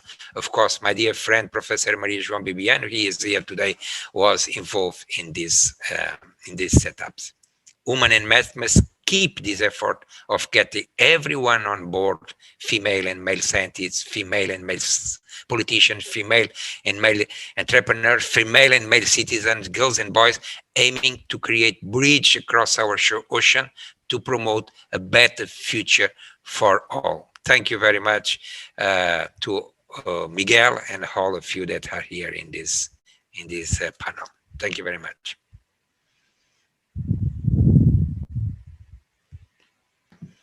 Thank you so much, Minister of the Sea, Ricardo Serrano Santos, for your talk that really creates the basis for a bridge that is needed to build in between India, EU, and US. And also to give a remarks on this panel that will be led by a fantastic lady that I will present in some more minutes, and it will be together with other very, very competent ladies in the world to explain us in detail what needs to be done to create this bridge, and in the context of all waters, oceans, seas and rivers are together on this. But as I told you, I would like to use, if I might, this moment to present the launch of our report that is called Burgi. So I will try just to share the screen with the cover of Burgi. And it is launched. The word Burgi means a flag, a little maritime flag, in Portuguese language, flâmula. And it is why we use Burgi is because we want to flag the trends that are going on the blue economy, so that leaders and politicians do not forget that there are also in the blue economy currents that there are also in the sea and the ocean, and we must understand that trends, that currents, if we want to achieve our results. But also Burgi means a belonging flag. And the ocean is our responsibility, is a kind of membership. And also, as you know, all maritime clubs, all maritime associations love their colorful flag. And this means that there are not only one flag, there are many, many, many colorful flags that remind us the ecosystems of the oceans. And of course, with that in mind, we should always have strategy that nurture sustainability on the part of the environment, but also the social and the economy. It's why BERGE is Oceans, Seas, Rivers Socioeconomic Report. So it is launched, and thank you, Minister of the Sea, to be together with us in the opening of this panel about creating bridges. And now I will ask Maria João Biano to take the lead. Maria João Biano has a strong curriculum on maritime affairs, and I will say only one line of that curriculum. Maria João Biano is one of the 14 people in the world that has the huge responsibility to evaluate the status of our oceans. And with that, I leave Dr. Bhakti, Marianela, and Mary Pagano in your hands. Thank you very much, all of you, for coming. And please start building the bridge. And Ricardo, if you want to stay, you can stay. If you want to leave, you can too. So thank you so much for your presence. Thank you very much. I will stay for a few minutes, but then I have another meeting. I'm in the middle of another meeting, in fact. Okay, thank you. Okay, Miguel, are we still having BERGE on the... So okay, I will Miguel. stop sharing it. So thanks very much. I would like to start to thank Miguel for this important initiative, because I think we have to bridge the gap between a lot of countries if you want to do something. And we have an excellent panel which to share the international cooperation and international committees and to transform oceans, seas and rivers. So we are discussing that. But before that, I would like to take this opportunity to draw your attention to the second World Ocean Assessment Report of the United Nations that was launched last April. And the report gives an outline that there have been some improvement in certain areas, but pressures are still very high, and especially related to climate change and sustainable fishing, invasive species, hazard substances, and I'm sure we are going to talk here about micro nanoplastics, and well as anthropogenic noise, and ill management, development and extraction of natural resources are increasing, and especially there is a gap of the lack of quantification of the impact of cumulative pressures in the ocean.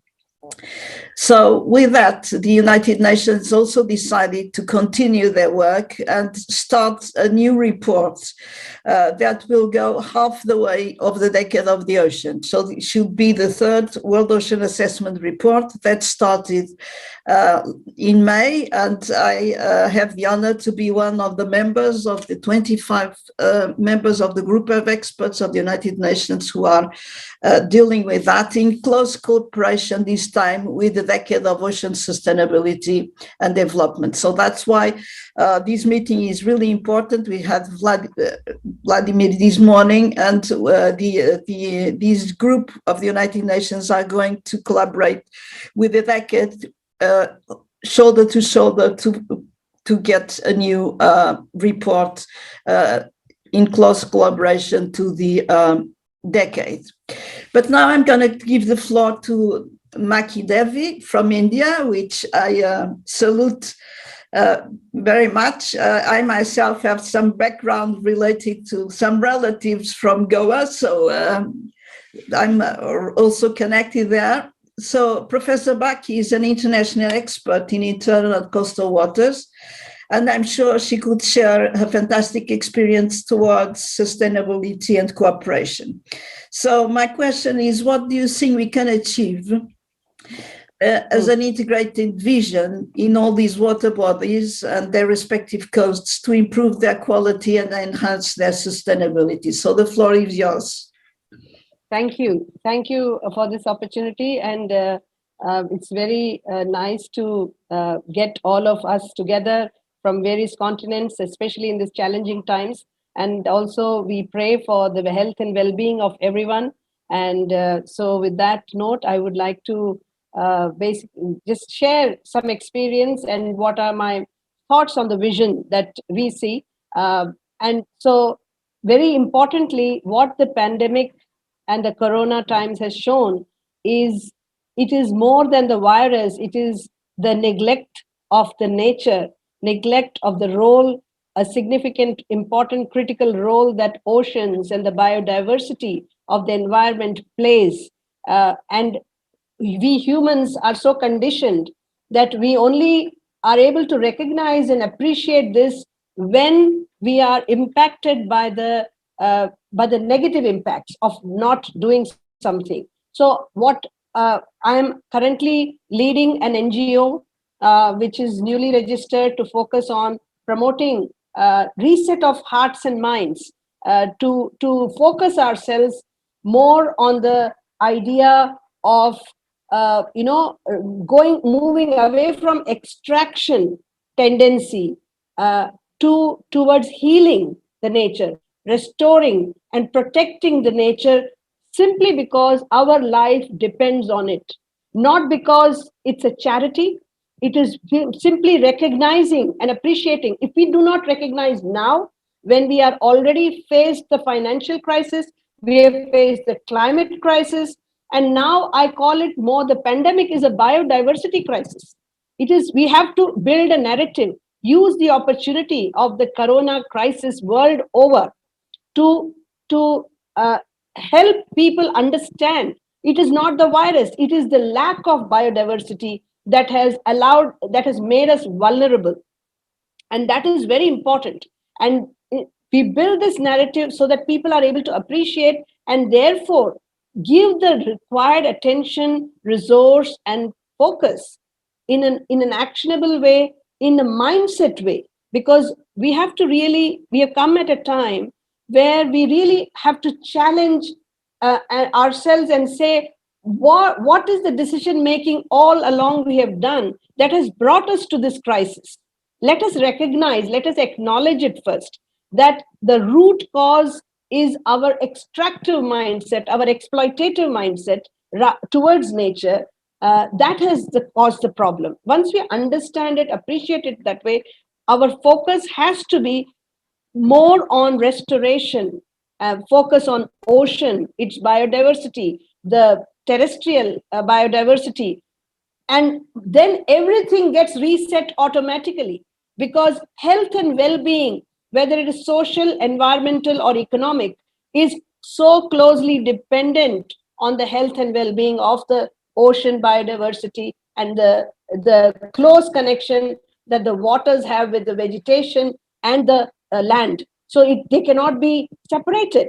And so what we are promoting, and we see this as an opportunity to create that awareness, create that sensitization, and we like to call it resetting of hearts and minds. If we do not focus at that level, if we still look at water as something we need to save for ourselves because it is getting scarce, we are solving the problem with the same mindset.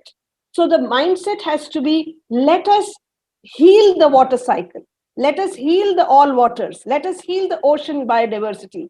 And then every prosperity of water will return, because that is how we have lost it. We lost it because we neglected it. So it is a small shift, but is a significant paradigm shift is needed in the current times to take the opportunity of the adverse impact that we are facing. Only we who are understanding and appreciating this can take that message to the wider public, to say that it is not a corona pandemic. It is a pandemic that is a direct consequence of neglecting the biodiversity of the waters, biodiversity of the forest, of the animals. So everything, all this biodiversity crisis is what we have to call it, and because that's what it is. And let us, use this opportunity to bring the focus back on healing rather than continue to treat it as a charity work, which it is not, because our life depends on it. So I think that is what we are working towards. We are working towards creating programs that are constantly putting this message out and also giving people an opportunity to take action, to take real action in restoring the nature, the biodiversity in an area, in the local area, wherever they are, in whatever capacity, in whatever scope they are able to do. So that is basically what we are doing. And my experience has been, I have returned to India 4 years ago to engage with the community, to really understand where is the what is happening, what are their fears, what are their aspirations, and what we found is that there are people who are really seeking direction about what to do. They understand there is a problem. They also recognize there is a section of community, large section of community and organizations who want direction. How can we be part of the solution? And it is they are no longer asking us to make a business case. There is certain section that awareness is growing. So we are creating programs for that target group. So those target groups are what we call as the early adopters, or the early community members who have woken up to the fact that we have a role to play, and they understand that something we have done not correct and we want to correct it, but they do not know how to.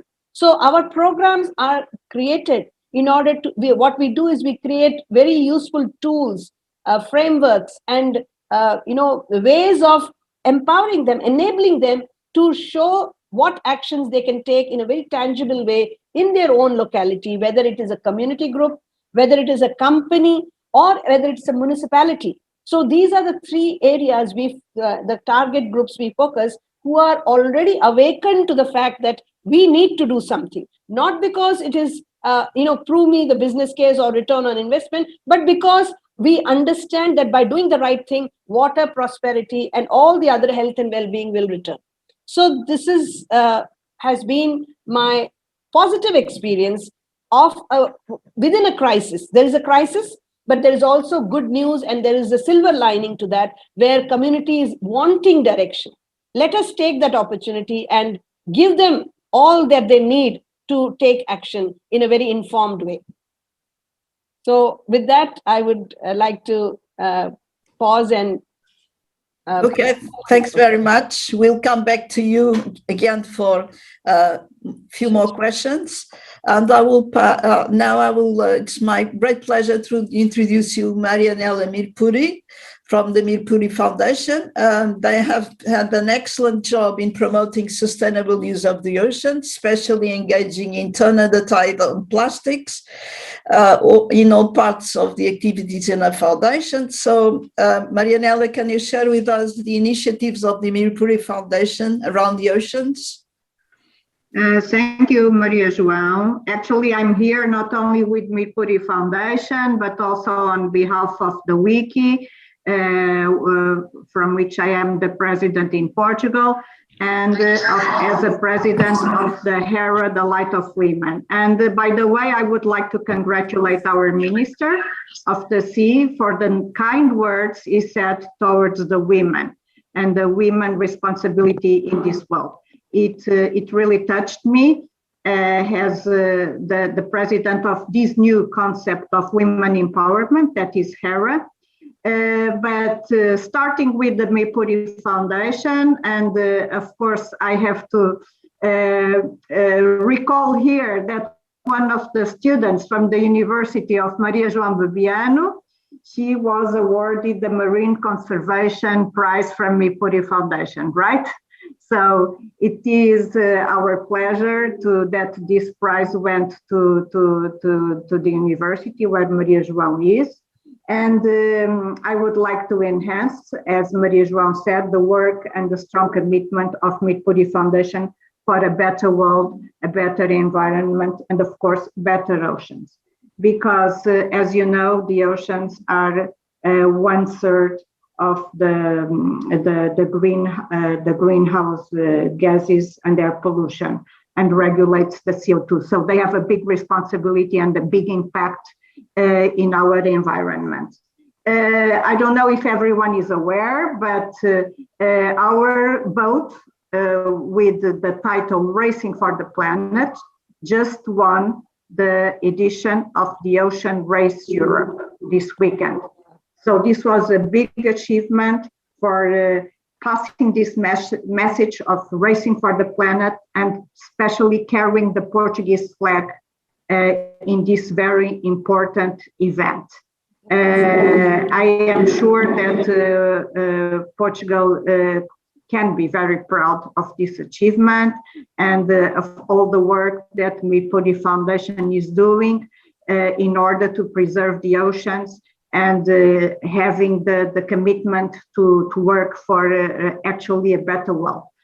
I myself would like to speak about a precise project of Mipuri Foundation, from which I am the project manager, that is the launching of the Good Bottle. This Good Bottle is 100% biodegradable bottle, okay? So it was launched in our Mipuri Sailing Trophy event on the 5th of June. That was the Day of the Environment. And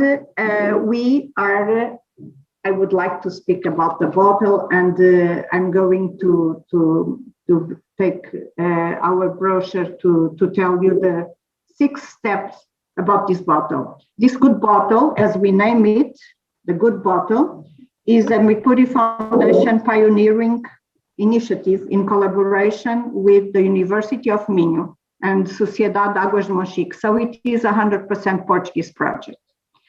It is 100% also biodegradable and fast deteriorating packaging material.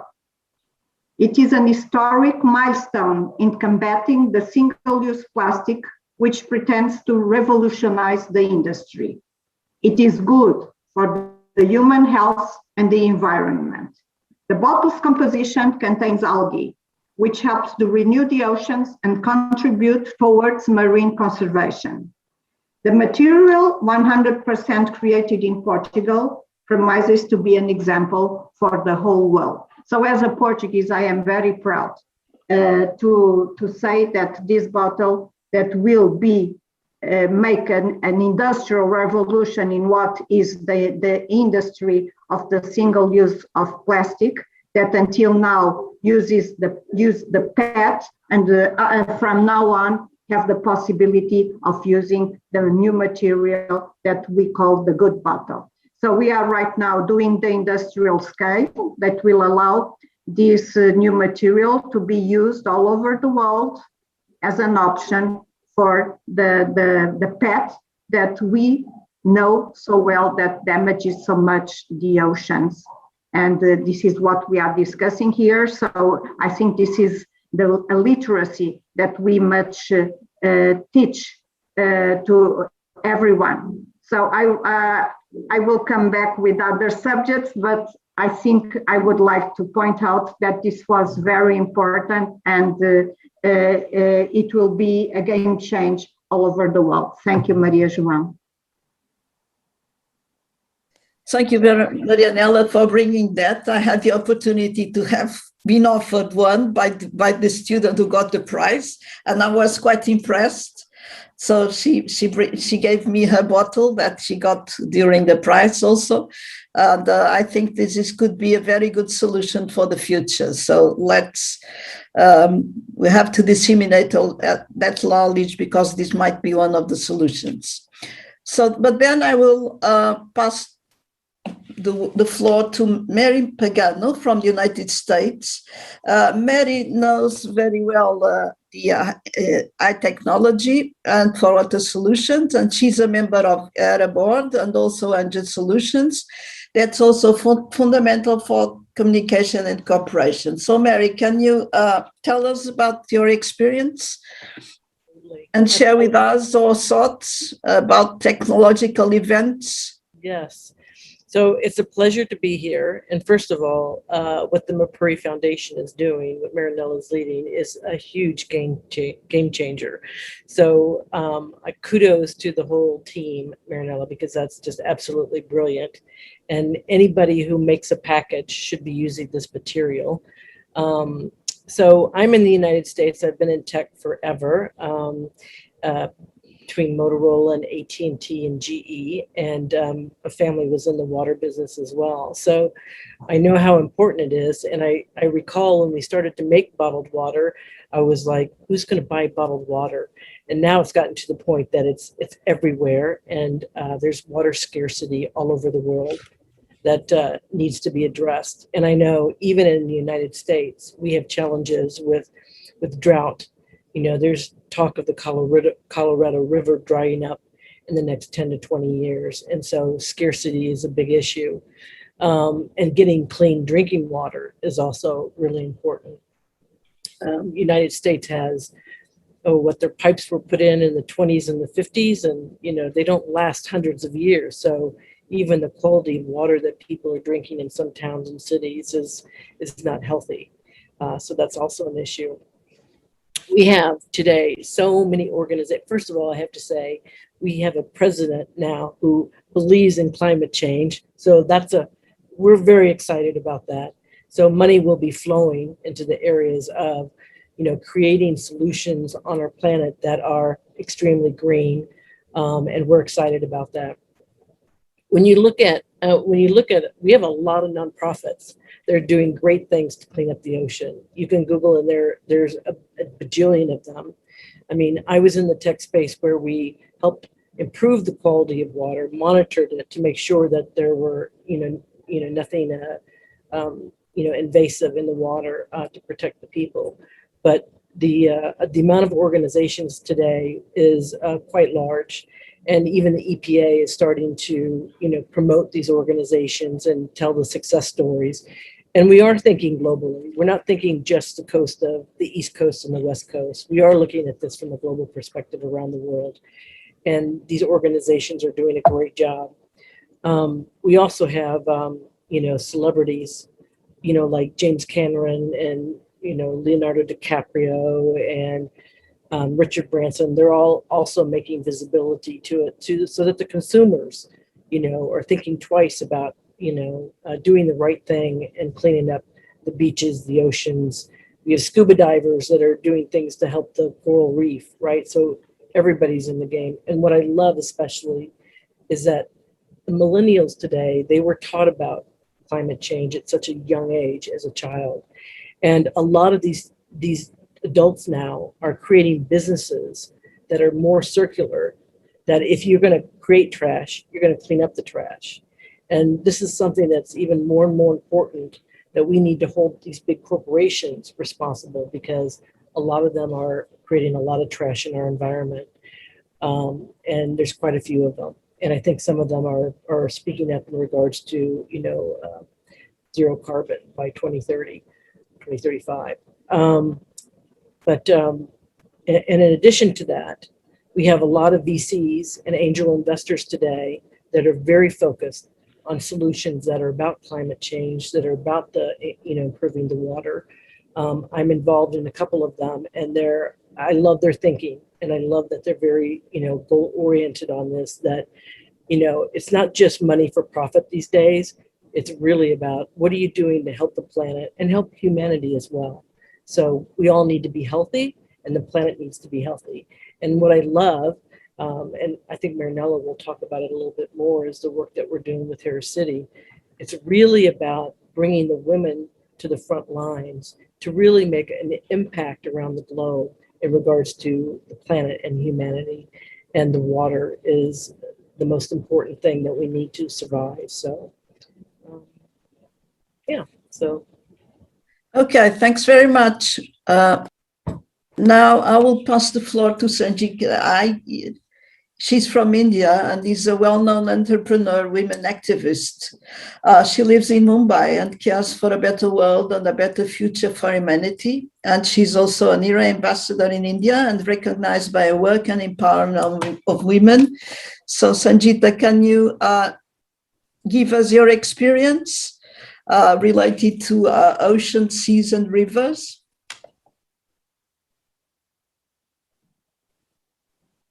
I think it's the most important thing in the whole world today, not just India, but I think the blue economy is as important as the green economy.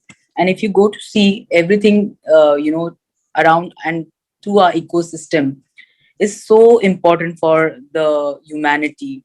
And right now also what we are experiencing throughout the world, this COVID, we don't know what exactly is coming in the future. So we need to take utmost care of our ecosystem. Like this time we all have faced a terrible issue with the oxygen also. So I think a lot of more plants and trees need to be growing. The ocean needs to be really looked into, just not by saying and speaking about it. Now it's the time for real action. And I want to congratulate the Mirpur Foundation also. They are doing such brilliant work with the ocean, with the good bottle. The good bottle is going to be a very good example and very big, important example throughout the world. And I think years back, they have, come together to have this thought. So having a thought far sight is also very important. We can't just think of today and now. We need to think about the future, about the next generation, and life for them, a good life for them. So, and very important for women also today. I think in India, especially, if you ask me, it is like it's a very traditional thing. When anyone comes to your house, you give them a glass of water, or you go to a restaurant. The water is the basic thing. But today it is sold. The water is sold through mineral bottles and things like that. We don't know what these plastic bottles are giving these kind of toxins, and the water, how good it is, we don't know through these plastic bottles also. So I think we all need to come and put a foot together and forward, and very importantly think about our ecosystem, where the blue ocean is also a major part of. And I even feel if we encourage the young generation by having some kind of some kind of appreciation, we can give them a letter, or we can plant trees through them, or different kind of organizations or people who are doing this kind of social work, where bringing the world together for the betterment of humankind. So if we can appreciate them through some kind of a gesture of a letter, or give distribute some plants, which will encourage, I think, the new generation, and put this message forward, and involve them with us, not by words and only words, and we need to really create some great action on this. So we are already in India. We are just wanting to associate, get a lot of support and like-mindedness, where we all can come on the same page for our planet Earth. Thank you again for having me, and thank you, Marianela. Okay, don't turn it off your iPhone, because there's some more questions coming. Yes. Okay. So, Baki, how do you see cooperation and connections and awareness to get to solutions like the ones that the good bottle might be one of those, but there are other initiatives that could be implemented? Sure. So thank you for asking that question, because it's very important to then translate whatever our good wishes and beliefs are into action. As Sangeeta very nicely pointed out, that we are ready for action. Enough of all the sayings. And so with that in mind, in fact, I want to talk about an initiative we are just launching. Sangeeta, you also because we are in India, I'm in India. So this is called a Youth Champions for Local Water Action. So what we are doing in this, it's a 4-week program where they are being handheld into taking a local water action of their choice. We give them a menu of different actions they can take. It ranges from water literacy, water accounting, water policy, and restoration of the water cycle. And we give them some online sessions in understanding all of the concepts in theory, but at the same time, we are holding mentoring sessions so that they start to identify, I would like to do water literacy. We also ask them what area, is it your family, is it your neighborhood, is it your city or your village, whatever, they can choose the place. And then they start the guidance that, how do you gather people in order to take action with the community. So we are kind of creating youth leaders, local water leaders, although water is the focus, but the action is towards help they understand the whole intricate relationship with water, along with the other, as you said, blue and the green, they go together. So we never want to talk about water in isolation. We do not want to talk about water as something that I want to just extract and hoard because I'm running out of water. It is about, let us heal the nature, and then water prosperity will be an outcome of it. That is the mindset, the resetting of hearts and mind we want to do through this program. And it's a 4-week program. At the end of the 4 week, they also get a water champion certificate, which actually, as you said, recognize them. And then it doesn't end there. We creating a club of these people, these young people who have done this, and that becomes an ongoing way of keeping them, helping them along the journey. They've started the journey. That is the idea, that they get started on it with confidence, with all the science, basic science we give them, so they are informed about it, and they're taking action knowing that they have a support. And Jal Smriti is that NGO through whom we are offering that support in an ongoing mentoring way. And as well as a network, they're creating a network of local water action taking leaders, and that will itself create a lot of awareness, and a spin-off will happen because it gets propagated. So that is the type of programs I think we need to create, programs that are helping people to take action wherever they may be, in whatever capacity. So that's just an example of an initiative which we are very excited about launching. Okay, thank you very much. So, Marianela, can you let us know what you think about the better solution towards a sustainable ocean? Well, or other initiatives that Mipuri Foundation would like to talk about? Well, Mipuri Foundation commitment is all about sustainability and all about a better world. Our slogan is for a better world. And I think that since the beginning of the launching of Mipuri Foundation, and with the first boat racing around the world with the message of sustainability, like turn the tide on plastic, was a big impact in what we called the awareness of the problem of the plastic, that we know that everybody already knew about it, but I think that the emphasis has been given in that Volvo Ocean race, and the impact that the message turn the tide on plastic had. And we continue to race now for a better planet, race for the planet. But talking about awareness, I think that this is all about human being. And we have to have humans, happy humans, to have a happy world. And this is where I would like to speak about the HERA commitment to the future of humanity. I started the project of HERA 20 years ago. And more recently, some 3 years ago, I have decided that we had to build a physical place to make the change. And this place is going to respect the 17 goals of sustainability imposed by the United Nations. And I am proud to say that we will make the difference and we will make the change. Why?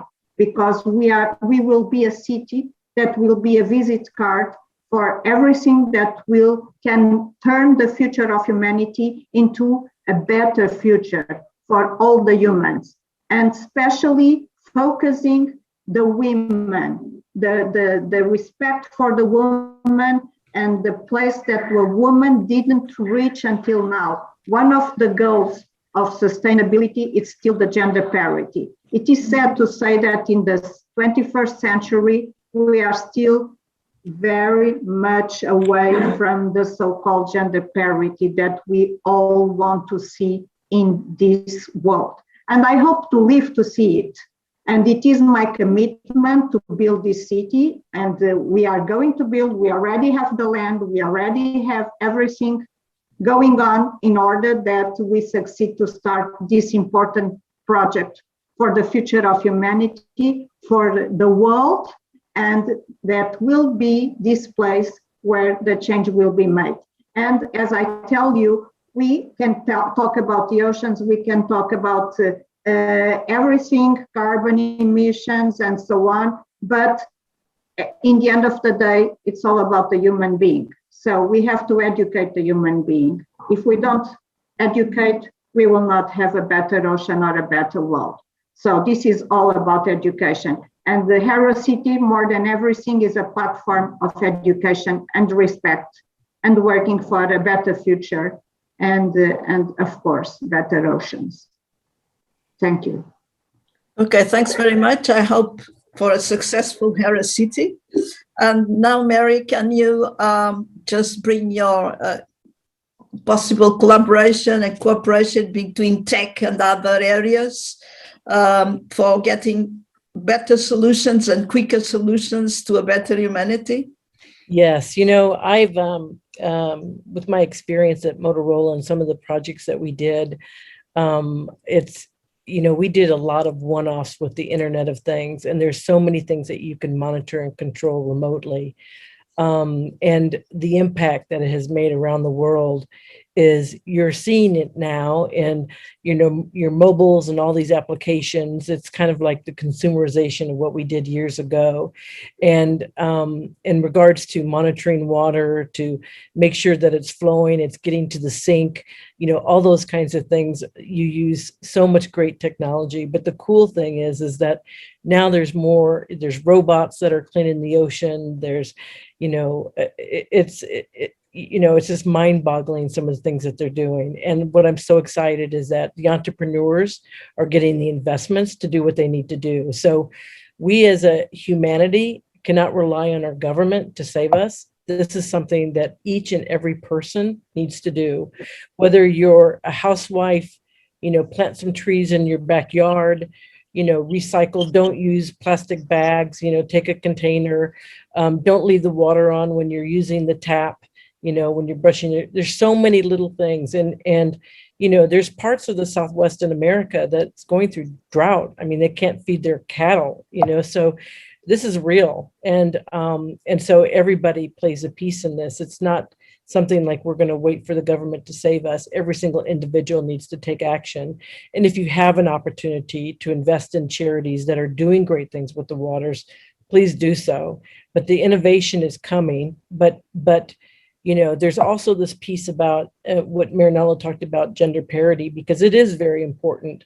Women have an amazing EQ skill that's very focused on family and kids and community. And these skills are extremely important as we're working to improve the planet and improve humanity. So as a leader, if you have the opportunity to promote women, please do so, because they work hard, they're smart, and they have amazing EQ skills. So just wanted to add that.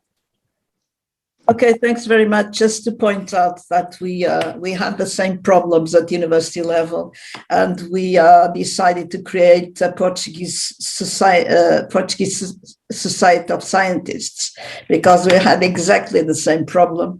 And there's very few professors or scientists that reach the top floor because of the lifestyle. They have to live in the middle of although they start very high, they have to live in the middle and they don't reach the top. So I'm very aware of that. I did coordinate that for quite some time now. I'm a general manager, so we are facing the same problems. Yeah, brilliant on you. I've been the only woman in the room for 20 years, so I'm very excited with the importance of and the visibility and the importance of gender parity. So kudos to you. Okay, so Sanjita, your media communications and landscape and women's involved, how do you see that? How you can react to these questions? I think women are getting educated. They are being aware. They just need a little pat on their back, and they need some encouragement to whatever work they are doing, and they need to be more focused. And exactly like you said, people take it agenda to a reasonable thing and then they just leave it and don't continue. So we need to constantly encourage people who are, doing this kind of work for the green planet, for the blue planet, and, together work on all of these projects. Okay, so I think we go back to Baki. We need to be together, everybody together to get the solution.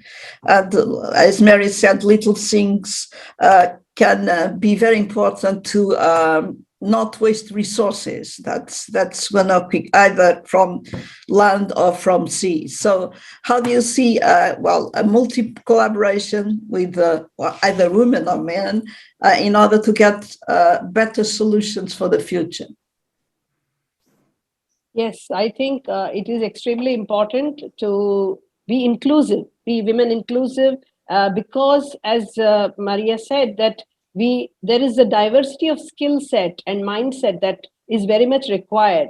And in fact, I have worked in the water sector for a very long time, 30 years, and it is a very male-dominated, not only male-dominated, also one monodiscipline dominated, that only engineers are running the water system. And that is a problem, not because men are a problem, not because engineers are a problem, because a group think sets in. And I dare say that the way the water systems are managed in the cities for a very long time, 100 years now, it has not changed. It is exactly the same way it has been running for 100 years. And therefore I often say that it is a result of lack of innovation that has happened because of the group thing that sets in when you don't have diversity. So it is not just doing a favor to the women, but it is for the benefit of the water sector that you must invite diversity of discipline,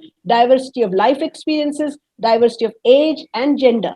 So it's very important. So whenever we are working in collaboration with companies for building their water positive company program or water positive municipality program, we are insisting on creating a water champions team, and we say that this team must have 50% of, more than 30% of that team should be made of women, because that then forces them to go and reach out to, members of their staff to make sure that they are involved. Because as, again, Maria mentioned that, it is not about some government going to help us. It is that every individual, wherever there may be, it is possible for us to contribute. And only when we create that environment and encouragement and give that facility to make sure that people are guided into right action, then the whole thing can be reversed. Just like if we have the power to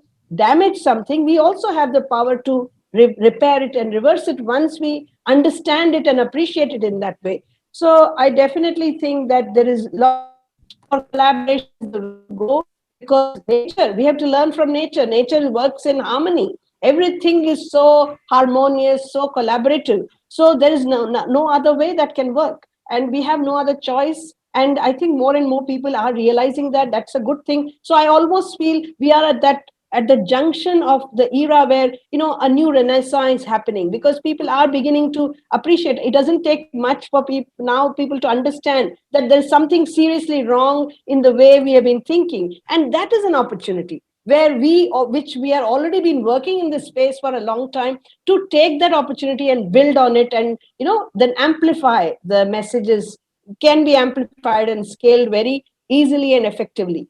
So yes, that's the good news and the silver lining to it all. Okay, Marianela, what's your reaction to that? Well, Bhakti, she talked about diversity and inclusion. And look at where we are today. We have Europe, Asia, yes, the Americas, and we are all linked by an ocean. So yes, we are all together. We are not alone. So we all have to work for the same target, okay? And when we talk about a renaissance, and I used to use that word to define the project HERA, because in fact is a project of renaissance. We have to reborn for the new future. Doesn't mean that the future, for this new future, we have to go back on what technology achieved. No, we have to take the advantage of what technology had, and the technology is so important. All the scientific achievements that we had throughout the time, and all that we succeeded to achieve with the technology, but we have to use it as a human-centric purpose, not on the other way, okay? So when we talk about HERA City, we talk about a smart green city, of course, but a smart green city that will respect all the sustainable goals that we have mentioned before, but especially a city that will be a visit card of everything that technology can make and technology can offer for a better future. And I think Mary, that she is also involved in smart cities and she has a large background on this, can explain a little bit how we are going to do as a smart city and what is the importance of the smart city in the project of HERA. Okay.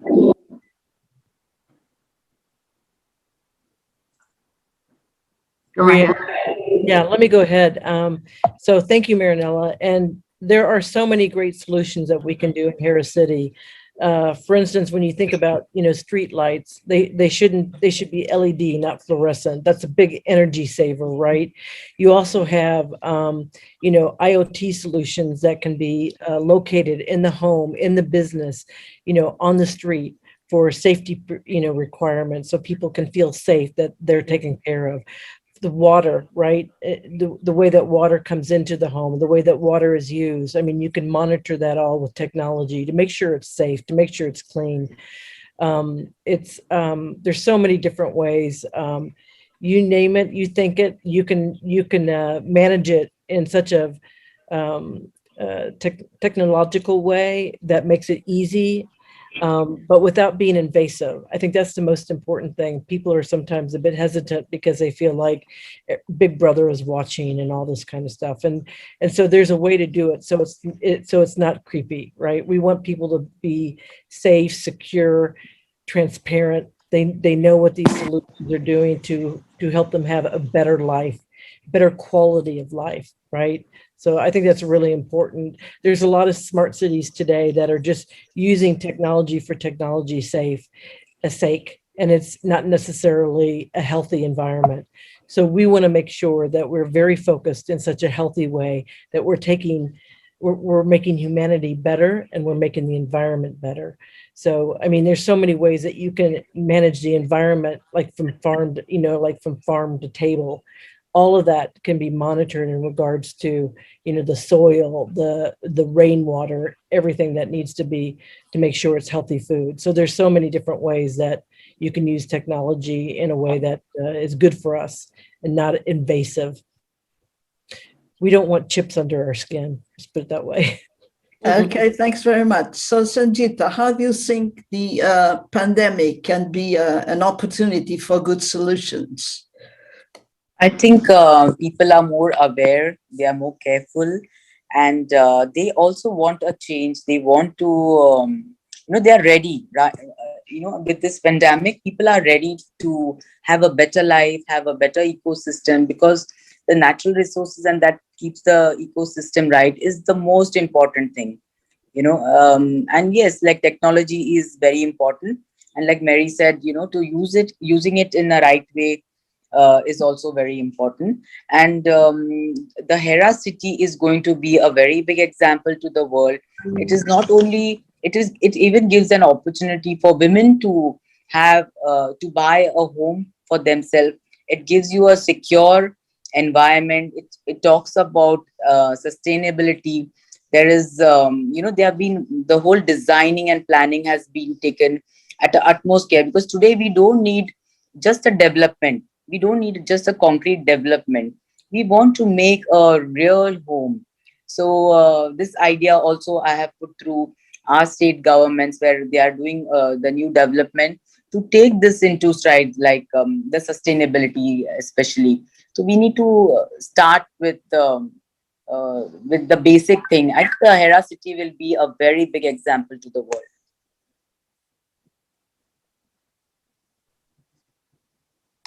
Okay, thank you. As you know, there was another one in the panel, but did not turn up. So we still have a few minutes. I don't know if anyone else would like to take the floor and talk a little bit more. Okay, Mary. I have a question also for you. We desperately need new technology to treat wastewater, because everything goes into the ocean, the waters and the rivers, which is the panel. So, and that's I take there, because the technology now, at least there's some innovation in Europe, in Sweden, but I don't know whether what's happening in the States. We desperately need very good technology to treat the water, to recover the water, and not put everything which is contaminants in the waters, seas and oceans. Yeah, gosh, I remember the whole story in San Francisco when they had all this rubbish that they were recycling, and they shipped it off to another country for responsibility, and that didn't work out. So I think, whatever anybody is doing, they have to take full responsibility from point A to point B, right? So some of the technology today, like in the food industry, right? There's solutions where you can actually take leftover food and turn it into energy. So there's a lot of focus on some of these things in regards to, turning waste into energy and not dumping it in the water, right? So I'm not close enough to tell you all the details of them, but obviously there is a lot going on, and they realize that, we can't keep doing the whole landfill solution as we move forward. But the one thing I did want to mention, and I think is really important, is that consumers, once again, I want to get back to the individual. We have a lot of buying power. And so if we support those companies that are cleaning up on the back end, then give them their business, right? If these companies are creating huge trash or taking from the earth, right, and not replenishing it, don't buy from them. So it's amazing the power of the individual consumer. And, we can't wait for government to make laws to hold them accountable, right? I mean, they're struggling just to try to tax them as much as they tax individuals. So I think this is an important thing that any individual can do. Do your homework, find out about these companies. Do they have a circular solution that, if I'm going to make cigarettes and cause you cancer, am I paying for your cancer bills? So these are the kinds of things that we need to think about in regards to the planet and humanity. And I think our voices individually are much stronger than we realize. Yeah. Okay, thank you. I would like to point out. Go ahead. I would like to point out that we are talking here about the waters, and we are all human being has water in the body, okay? And water is the most important thing that we have to take care of. And one of the reasons why we came out with this bottle, with this material, and we started with the mineral water, and we choose the Água de Monchique. I'm not advertising anything, but because we care about our body and we care about our health. So it is important that our oceans keep clean, because this is the beginning of everything. In the end of the day, everything that happens in the ocean reflects on ourselves, on our inner, and we are what we drink as much as we are what we eat. And never forget that. So this is most important to have a very well directed literacy in what can be done for better waters, better rivers, better lakes, better oceans. And so I congratulate the Blue Info and Miguel Marques for the organization of this event. And I hope it is the first of many others where we will be able to discuss because I think this is an ongoing subject and a never-ending subject. Thank you, Miguel. Okay, so I think we came up to the end. It was a great pleasure for me to share this excellent panel. I hope that we made the grounds for future collaborations within the States, India, and Portugal. I really do hope so. And also I'd like to thank Miguel for giving us this opportunity to discuss that and bridge the gap between all our countries. So thanks very much. Hope to see you soon. Thank you, Maria João Babiano. Thank you, Marianela. Thank you, Sanjita, Dr. Bhakti, and Mary for the fantastic message. I think we really start to create a bridge in between oceans, rivers, and seas, and also in between the different continents we belong to. In this Blue Info Summit, also Africa counts, of course. And in the afternoon, we will have some message from Africa, and also America, the southern part, from Brazil and other countries, they will be present here. So before closing, just say that we will have at 14:45 or in about 15 to 20 minutes, a panel dedicated to blue numbers in a changing world. And to close this panel, I would like to ask everyone here from the speakers to give a round of applause to Maria João Babiano, that is in the oceans since a good time, and she's fantastic, and so thank you so much for your moderation. Thank you, Maria João. It was a pleasure. No need to thank. So, okay, bye, see you everyone. soon. Bye-bye. Bye-bye. Ciao. Bye, ciao. Thank you.